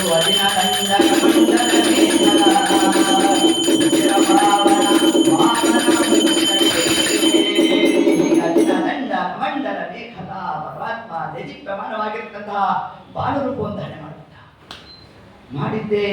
ತಂದೆ ತಾಯಿ ಹೇಳ್ದ, ಬೇಗ ಉಪನಯನ ಮಾಡ್ರಿ ಅಂತ. ಯಾಕೆ ಹೇಳಿಲ್ಲ ಅಂದ್ರೆ ಸಮಾವರ್ತನ ಆಗೋ ದಿವಸನೇ, ಮದುವೆ ಹಿಂದಿನ ದಿವಸನೇ ಆಗೋದಂತೆ. ಮದುವೆ ಹಿಂದಿನ ದಿವಸ ಆಯ್ತು, ನಿನ್ ಜೀವನ ಪೂರ್ತಿ ಗಾಯತ್ರಿ ಮಂತ್ರನೇ ಮಾಡೋಲ್ಲ. ಹಿಂದೆಲ್ಲ ಅದಕ್ಕೆ 8 ವರ್ಷದ ಒಳಗೆ, 5 ವರ್ಷದಿಂದ 8 ವರ್ಷ ಮಾಡೋ ಕಾಲಕ್ಕೆ ಹೆಚ್ಚು ಗುರುಬಲಾದಿಗಳನ್ನು ನೋಡೋಷ್ಟಿಲ್ಲ. 8 ವರ್ಷ ದಾಟ್ತು ಅಂತಂದ್ರೆ ತಂದೆಗೂ ಬರಬೇಕು, ಮಗನಿಗೂ ಬರಬೇಕು, ಇಬ್ಬರಿಗೂ ಬರೋಷ್ಟೊತ್ತಿಗೆ ಮದುವೆ ಸಮಯ ಬಂದು ಹೋಗಿರುತ್ತೆ. ಅದರಿಂದ ಸಕಾಲದಲ್ಲಿ ಆಗಬೇಕು. ಅದನ್ನು ಪರಮಾತ್ಮ ತಿಳಿಸ್ತಾ ಇದ್ದಾನೆ. ತಾನು ಉಪನಯನವನ್ನು ಮಾಡಿಕೊಳ್ಳೋ ಒಂದು ಸಂದರ್ಭದಲ್ಲಿ ಸಾಕ್ಷಾತ್ ಸೂರ್ಯ ತಾನು ಒಂದು ಮಂತ್ರೋಪದೇಶವನ್ನು ಕೊಡ್ತಾ ಇದ್ದಾನಂತೆ. ಯಾಕೆಂದ್ರೆ ಗಾಯತ್ರಿ ಮಂತ್ರದಲ್ಲಿ ಎಲ್ಲಿ ನಾವು ಚಿಂತನೆ ಮಾಡೋದು? ಸದಾ ಸವಿತ್ರ ಮಂಡಲ ಮಧ್ಯವರ್ತಿ ಸೂರ್ಯ ತಾನು ಬಂದು ಏತತ್ ಕಾಲಕ್ಕೆ ಮಂತ್ರೋಪದೇಶವನ್ನ ಸಾಕ್ಷಾತ್ ಪರಮಾತ್ಮನ ತಾನು ಕೊಡ್ತಾ ಇರಬೇಕು. ಬೃಹಸ್ಪತ್ಯಾಚಾರ್ಯರು ಜನಿವಾರವನ್ನು ಕೊಡಬೇಕು, ಕಶ್ಯಪರು ಮೌಂಜಿ ಉಡದಾರವನ್ನು ಕೊಟ್ಟಿದ್ದಾರಂತೆ. ಭೂದೇವಿ ಕೃಷ್ಣಾಂಜನವನ್ನು ಕೊಡೋಣ, ಚಂದ್ರ ಕಮಂಡಲವನ್ನು ಕೊಡೋಣ, ದಂಡವನ್ನು ಕೊಡಬೇಕು, ಬ್ರಹ್ಮದೇವರು ಕಮಂಡಲವನ್ನು ಕೊಡಬೇಕು, ಸರಸ್ವತಿ ದೇವಿ ತಾನು ಜಪಮಾಲೆಯನ್ನು ಕೊಡಬೇಕು, ಕುಬೇರ ಭಿಕ್ಷಾಪಾತ್ರೆಯನ್ನು ಕೊಡಬೇಕು, ಪಾರ್ವತಿ ದೇವಿ ಭಿಕ್ಷೆಯನ್ನು ಹಾಕಬೇಕು. ಇಷ್ಟು ಕ್ರಮದಲ್ಲಿ ಪರಮಾತ್ಮ ತಾನಲ್ಲಿ ಉಪನೀತನಾಗಿರೋಣ. ಏನು ವಿಶಿಷ್ಟವಾದ ತೇಜೋ ರೂಪ ಪರಮಾತ್ಮ ಸ್ಮರಣೆ ಮಾಡ್ತಾ ಇದ್ದಾನಂತೆ. ಏತತ್ ಕ್ರಮದಲ್ಲಿ ಯಾವ ಪರಮಾತ್ಮನ ರೂಪವನ್ನು ಸ್ಮರಣೆ ಮಾಡಿದ್ರೆ ನಮ್ಮಿಂದ ಒಂದಷ್ಟು ವೇದ ಮಂತ್ರಗಳು ಹೊರಡುತ್ತದೆ ಅಂತ ಶಾಸ್ತ್ರ ತಿಳಿಸ್ತಾ ಇದೆಯೋ, ಅಂತಹ ರೂಪ ವಾಮನ ರೂಪ ಪರಮಾತ್ಮ ತಾನು ಧಾರಣೆ ಮಾಡಿಕೊಂಡು ಬಲಿಚಕ್ರವರ್ತಿಯ ಯಾವ ಶಾಲೆಗೆ ಬಂದೇ ಬಿಟ್ಟ ನಮ್ಮದೇ. ಅಂದ್ರೆ ಇನ್ನೇನು 99ನೇ ಹವಿಸ್ಸನ್ನು ಹಾಕಬೇಕು. ಬಲಿಚಕ್ರವರ್ತಿ ನೋಡಿದ ಕಾಲಕ್ಕೆ ಅದನ್ನು ತಾನು ಪಕ್ಕಕ್ಕಿಟ್ಟೇ ಬಿಟ್ಟ. ಬಂದಿರತಕ್ಕಂತಹ ಆ ಒಟುರೂಪಿಯಾದ ಪರಮಾತ್ಮನ ನೋಡಿ ಆನಂದ ಪಡ್ತಾ ಇದ್ದಾರಂತೆ. ಎಂತಹ ಬ್ರಹ್ಮವರ್ಚಸ್ವಿಗಳು ಬಂದಿದ್ದಾರೆ, ಸ್ವಾಮಿ ಕೂಡ್ರಿ ಅಂತ ಆದ್ಯ ಪಾದ್ಯ ಆಸನ ಬೇಕಾ ಸತ್ಕಾರ ಮಾಡ್ತಾ ಇದ್ದಾನೆ. ಶುಕ್ರಾಚಾರ್ಯ ಕೈ ಹಿಡಿದರೆ ಅವಳು ಬಂದಿರುವ ಸಾಮಾನ್ಯ ಅಲ್ಲ, ಮಾಯಾವಿ ವಿಷ್ಣು ಅಂತಂದ್ರು. ವಿಷ್ಣು ಬಂದಿದ್ದಾನ ಅಂತಂದ್ರು ಬಲಿಚಕ್ರವರ್ತಿ. ನೀವು ವಿಷ್ಣು ತನಕ ಹೋಮ ಮಾಡಿಸಿದ್ದು ಯಾರು ಪರವಾಗಿ ಹೇಳ್ರಿ? ವಿಷ್ಣು ಪರವಾಗಿ ಅವನೇ ಬಂದಿದ್ದಾನೆ ಅಂತಂದ್ರೆ ನನ್ನ ಪುಣ್ಯ ಪಾರ ಎಲ್ಲಿ ತಾವಂತ ಇರಬೇಕು. ಇಷ್ಟೆಲ್ಲ ಅಂದಾಗ ಕೊನೆಯಾಗಿ ಬಲಿಚಕ್ರವರ್ತಿ ಅಂದ, ಏನ್ ಬೇಕು ಕೇಳು, ಸರ್ವತಾ ಸಂಕೋಚ ಮಾಡಬೇಡ, ಬೇಕಾದ ಕೇಳು. ನೋಡು, ನನ್ನ ಹತ್ರ ಕೇಳ್ತು ಅಂತಂದ್ರೆ ಇನ್ನೊಬ್ಬರ ಹತ್ರ ಹೋಗಿ ಯಾಚನೆ ಮಾಡಬಾರ್ದು, ಹಂಗಾಗ್ತದೆ. ಹಾಗೆ ನಮ್ಮ ದೇವರನ್ನಂತೆ ಏನಿಲ್ಲಪ್ಪ, ನನ್ನ ಪಾದದಲ್ಲಿ 3 ಹೆಜ್ಜೆ ಭೂಮಿ ಅಂದ. ಬಲಿಚಕ್ರವರ್ತಿ ನಿನ್ನ ಪಾದದಲ್ಲಿ ಎಲ್ಲಿ ಅಂತ ನೋಡ್ದ, ಇಷ್ಟು ಕೂತಿತ್ತು. ನಕ್ಕುಟ್ನಂತೆ ಕಾಲಕ್ಕೆ ಅದ ಏನ್ ಕೇಳಬೇಕು, ಯಾರ ಹತ್ರ ಅನ್ನೋ ಜ್ಞಾನನೇ ಇಲ್ಲ. ಇದನ್ನ ಯಾರೋ ಒಬ್ಬ ಇವ್ರ ಹತ್ರ ಹೋಗಿ ಕೇಳಿದ್ರು ಕೂಡ ಕೊಟ್ಬಿಟ್ಟಿರೋರು ನಿನಗೆ. ಕೊನೆಯ ಪಕ್ಷ ನನ್ನ ಪಾದದಲ್ಲಾದ್ರೂ ಆಗ್ಲಿ ಅಂತ ಅವನೊಂದಿಷ್ಟು ಶುದ್ಧ ಆದ್ರೂ ಇತ್ತು ಪಾದ. ಆದ್ರೆ ವಾಮನ ರೂಪ ಯಾರು ಪರಮಾತ್ಮ ತಿಳಿಸ್ತಾ ಹಂಗಲ್ಲ, ಅಲ್ಲ ಅಲ್ಲ. ಬ್ರಾಹ್ಮಣರು ದಾನ ತಗೋಬೇಕು, ಎಷ್ಟು ತಗೋಬೇಕು ಅಷ್ಟೇ ತಗೋಬೇಕು. ನೀವು ಕೊಡ್ತೀರಿ ಅಂತ ಹಂಗಲ್ಲ ನಾವು ತಗೊಳ್ಳಿಕ್ಕೆ ಅಧಿಕಾರ ಇಲ್ವೋ. ಆದ್ರಿಂದ ಎಷ್ಟು ಬೇಕೋ ಅಷ್ಟು ಮಾತ್ರ. ಎದುರುಚ್ಛಾಲಾಭಯ, ಎದುರುಚ್ಛಾಲಾಭ ಸಂತುಷ್ಟನಾಗಬೇಕು. ಇದು ಬ್ರಾಹ್ಮಣನಾದವನ ಲಕ್ಷಣ. ಅದರಿಂದ ನೀ ಕೊಡ್ತೀಯ ಅಂತಂದ್ರು ನಾವು ಅಲ್ಲೇ ಅಂತಂದು ಅಂದ. ಶುಕ್ರಾಚಾರ್ಯಂದ್ರು ಮಾಯಾವಿ ವಿಷ್ಣು ನೋಡು 3 ಹೆಜ್ಜೆ 3 ಹೆಜ್ಜೆ ಅಂತ ಯಾಕಂತ ಇಟ್ಟ ಗೊತ್ತೇನು, ಸಮಗ್ರ ಎಲ್ಲ ಅಳದು ಬಿಟ್ಬಿಡ್ತಾನೆ. ನೋಡು, ಏತತ್ ಕಾಲದಲ್ಲಿ ಆಪತ್ ಧರ್ಮ ಹೇಳುತ್ತೆ, ಕೊಟ್ಟಿರ್ತಕ್ಕಂತಹ ಮಾತನ್ನು ನಡೆಸಬೇಕು ಅಂತ ಏನಿಲ್ಲ. ಒಂದು ದಕ್ಷಿಣೆ ಕೃಷ್ಣೆ ಕೊಟ್ಟು ಕಳಿಸ್ಕೊಡು ಅಂತಂದ. ಚಕ್ರವರ್ತಿ ಅಂದ, ನಾ ಹಂಗೇನಾರು ಮಾಡ್ತು ಅಂತಂದ್ರೆ ನಮ್ಮ ತಾತನಾಗಿರ್ತಕ್ಕಂತಹ ಪ್ರಹ್ಲಾದರಾಜನಿಗೆ ಮಾಡಿರುವ ಅಪಮಾನ ಆಗುತ್ತದೆ, ನಾ ಮಾಡೋಲ್ಲ ಅಂತಂದ. ಇಷ್ಟೊತ್ತಿಗೆಲ್ಲ ದಾನಕ್ಕೆಲ್ಲ ಕೃಷ್ಣಾರ್ಪಣಕ್ಕೆಲ್ಲ ಸಿದ್ಧತೆ ಆಯಿತು. ಆಗೋ ಕಾಲಕ್ಕೆ ಪರಮಾತ್ಮ ಅಂದ, ಬರೀ ನೀನು ಒಪ್ಪನೆ ಕೊಟ್ಟರೆ ಆಗೋಲ್ಲ ಅಂತ, ನೀನು ಹೆಂಡತಿನ ಒಂದು ಸಿಗ್ನೇಚರ್ ಹಾಕಬೇಕು ಅಂತ. ನೋಡ್ರಿ, ಅದೇ ಬಂದಿದ್ದು ವಿಂಧ್ಯಾವಳಿನ ಕರೆದ್ರು. ಯಾವ್ರಿಗೆ ಬಂದ ಪರಮಾತ್ಮ ಅಂದ, ಅಮ್ಮ ನೋಡು ನಿಮ್ಮ ಯಜಮಾನ ಇಷ್ಟೆಲ್ಲ ಸಂಕಲ್ಪ ಮಾಡ್ಕೋತಿದ್ದಾನೆ, ನೀನೇನಾರು ಬೇಡ ನಾನು ಹೊರಟ್ಬಿಡ್ತೀನಿ ಅಂತಂದ. ಅಂದಾಗ ಸಾಕ್ಷಾತ್ ಸ್ವಾಮಿ ಇಂತಹ ಬ್ರಾಹ್ಮಣ ರೂಪದಲ್ಲಿ ಬಂದು ಅನುಗ್ರಹ ಮಾಡ್ತಾ ಇದ್ಯಾ ಅಂತಂದ್ರೆ ಸಾಮಾನ್ಯ ಅಲ್ಲ, ಅನುಗ್ರಹ ಮಾಡು ಅಂತಂದ್ರು. ಪ್ರಹ್ಲಾದ ರಾಜಕ್ಕೆ ಬಂದ್ಬಿಟ್ರಪ್ಪ. ಅಂತಹ ಕಾಲಕ್ಕೆ ನೋಡಪ್ಪ ನಿಮ್ಮ ಮೊಮ್ಮಗ ಏನೇನೋ ಸಂಕಲ್ಪ ಮಾಡ್ಬಿಟ್ಟಿದ್ದಾನೆ, ನಾನು ಕೊಡ್ತೀನಿ, ಬ್ಲ್ಯಾಂಕ್ ಚೆಕ್ ಸೈನ್ ಹಾಕ್ಬಿಟ್ಟಿದ್ದಾನೋ, ನೀನ್ ಬೇಡ ನೀನಾರು ಹೇಳು ಅಂತಂದ. ಏನ್ ಸ್ವಾಮಿ ಅವತ್ತು ಅಷ್ಟು ಅನುಗ್ರಹ ಮಾಡಿದೆ, ಪುನಃ ಅನುಗ್ರಹ ಮಾಡ್ಲಿಕ್ಕೆ ಬಂದಿದ್ಯಲ್ಲೋ, ಎಷ್ಟು ಕಾರುಣ್ಯ ಸ್ವಾಮಿ ನಿಂದು ಅಂತ ಏತತ್ ಕಾಲಕ್ಕೆ ಪುನಃ ಸ್ತೋತ್ರ ಮಾಡ್ತಾ ಇರೋಣ. ಇನ್ನೇನು ಆ ಕೃಷ್ಣ ಅನ್ಕೊಂಡು ಬಿಡಬೇಕು, ಏನು ಮಾಡಿದ್ರು ಜನ ಬರುತ್ತೆ. ಯಾರು ಕೂತ್ಕೊಂಡ್ರು? ಶುಕ್ರಾಚಾರ್ಯ. ನೋಡು ಶಿಷ್ಯರ ಮೇಲೆ ಏನು ಪ್ರೀತಿ ವಾತ್ಸಲ್ಯ ಶುಕ್ರಾಚಾರ್ಯಕ್ಕೆ. ಅಂದಾಗ ಆಗ ನಮ್ಮ ದೇವರಿಂದ ಏನಿಲ್ಲ, ಸ್ವಲ್ಪ ಏನು ಸಿಕ್ಕೊಂಡಿದೆ ಅಂತ ಏನ್ ಮಾಡಿದ್ರೆ ದರ್ಪೆಯಿಂದ ಹೀಗೆ ಅನ್ಬಿಟ್ಟ. ಶುಕ್ರಾಚಾರ್ಯ ಅವರಿಗೆ ಹೊರಡಬೇಕು, ಕೃಷ್ಣನ ಬಿಡಬೇಕು. ಒಂದು ಪಾದ ಪರಮಾತ್ಮ ಎಲ್ಲಿ ತನಕ ಬೆಳೆಸದಂತೆ ಅಂದ್ರೆ ನಭೋಮಂಡಲದ ಆಚೆ ಎಲ್ಲಿ ಬ್ರಹ್ಮಾಂಡ ಕಟಾಹ ಸ್ಪರ್ಶ ಆಗ್ಬಿಡ್ಬೇಕು. ಆದಾಗ ಯಾವಾಗ ಪರಮಾತ್ಮನ ನಖ ಸ್ಪರ್ಶ ಆಯಿತು, ಆ ಬ್ರಹ್ಮಾಂಡ ಕಟಾಹ ಹೊಡ್ಕೊಂಡ್ಬಿಡ್ತು. ಹೊಡ್ಕೊಂಡ ಆ ಜಲ ಪರಮಾತ್ಮನ ಪಾದವನ್ನೆಲ್ಲ ತಾನು ಸೇಚನೆ ಮಾಡ್ತಾ ಕಾಲಿಗೆ ಬ್ರಹ್ಮದೇವರು ಕಾಲದಲ್ಲಿ ಅಮೂಲ್ಯ ಶೇಖರಣೆ ಮಾಡಿದ್ರು, ರುದ್ರದೇವ ಶಿರಸ್ನ ಧಾರಣೆ ಮಾಡಿದ್ರು. ಹೀಗೆ ಇಷ್ಟೆಲ್ಲ ಪ್ರಕರಣಗಳು ಅಲ್ಲಿ ನಡೆದಿರೋಣ, ಗಂಗಾವತರಣ ಮಾಡಿಸ್ಬಿಟ್ಟ ನಮ್ಮ ಸ್ವಾಮಿ. ಇಷ್ಟ ಆಯಿತು. ಇನ್ನೊಂದು ಹೆಜ್ಜೆಯಲ್ಲಿ ಎಲ್ಲ ನೋಡ್ತಿದ್ರು. ಉಳಿದಂತಹ ಪಾತಾಳ ಲೋಕ ತನಕ ಪರಮಾತ್ಮ ತಾನಂತ ಪಾದವನ್ನು ಬೆಳೆಸ್ಬಿಟ್ಟ. 2 ಹೆಜ್ಜೆ ಆಯಿತು.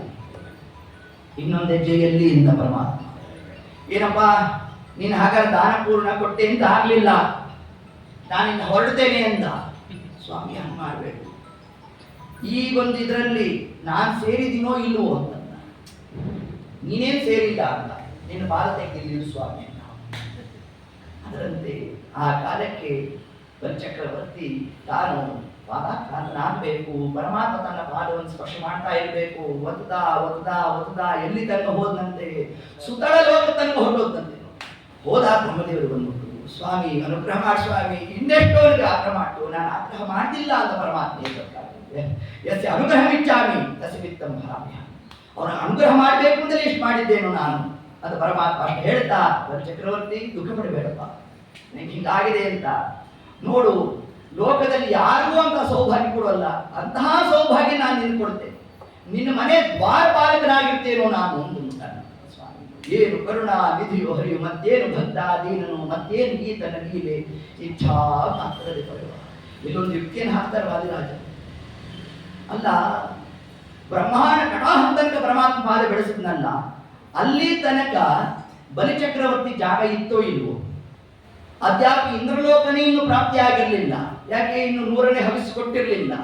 ಹಾಗಿದ್ರೂ ಕೂಡ ಪರಮಾತ್ಮ ತಾನು ತನ್ನ ಪಾದವನ್ನ ಆ 14 ಲೋಕಗಳಲ್ಲಿ ಮೇಲಿನ 7 ಲೋಕಗಳ ತನಕ ಯಾಕೆ ಬೆಳೆಸ್ದ ಅಂತಂದ್ರೆ, ನನಗೆ ದಾನ ಕೊಡ್ತೇನೆ ಅಂತ ಸಂಕಲ್ಪ ಮಾಡಿದ್ದಾನೆ ಅನ್ನೋ ಕೀರ್ತಿಯನ್ನ ಪರಮಾತ್ಮ ಸತ್ಯ ಲೋಕ ತನಕ ತಾನು ಬೆಳೆಸಿದಂತಿದ್ದು. ಇದು ಅದರ ಆಂತರ್ಯ. ಹೀಗೆ ಇಷ್ಟು ಅಂಶವನ್ನ ಅಲ್ಲಿ ತಿಳಿಸಿರ್ತಕ್ಕಂಥದ್ದು ಆ ಪರಮಾತ್ಮ, ಆ ವಾಮನ ರೂಪಿಯಾದ ಪರಮಾತ್ಮನೇ ತಾನು ತ್ರಿವಿಕ್ರಮನಾಗಿ ಅಂತಹ ಒಂದು ಕಾರ್ಯವನ್ನು ಪ್ರವೃತ್ತ ಮಾಡಿರ್ತಕ್ಕಂತಹ ಈ ಒಂದು ಕಥಾ ಪ್ರಸಂಗವನ್ನೇ ನಮ್ಮ ಅಷ್ಟಮಸ್ಕಂದ ಭಾಗವತ ತಾನು ತಿಳಿಸಿರ್ತಕ್ಕಂಥದ್ದು. ಇನ್ನು ಮುಂದೆ ನವಮಸ್ಕಂದ ಭಾಗವತ ಅದಲ್ಲೇ ಬರ್ತಕ್ಕಂಥದ್ದು ಯಾರು? ರಾಜರು, ರಾಜರ್ಷಿಗಳು, ರಾಜರಾಜೇಶ್ವರನಾದ ಸಾಕ್ಷಾತ್ ರಾಮದೇವರು ರೂಪದ ಚಿಂತನ. ಅಷ್ಟು ಮಾತ್ರ ಅಲ್ಲ, ಕೃಷ್ಣಾವತಾರದ ಪೂರ್ವಪೀಠಿಕಾ ಭಾಗ. ಆದ್ದರಿಂದ ನಾಳೆ ದಿವಸ ಒಂದಷ್ಟು ನವಮಸ್ಕಂದದಲ್ಲಿ 1-2 ಭಾಗವನ್ನು ನೋಡ್ತಾ ಕೃಷ್ಣಾವತಾರಕ್ಕೆ ನಾವೆಲ್ಲ ಪ್ರವೇಶವನ್ನು ಮಾಡೋಣ ಅಂತ ಹೇಳ್ತಾ, ಸರ್ವಂ ಶ್ರೀ ಕೃಷ್ಣಾರ್ಪಣಮಸ್ತು. ಹರೇ ನಮಃ.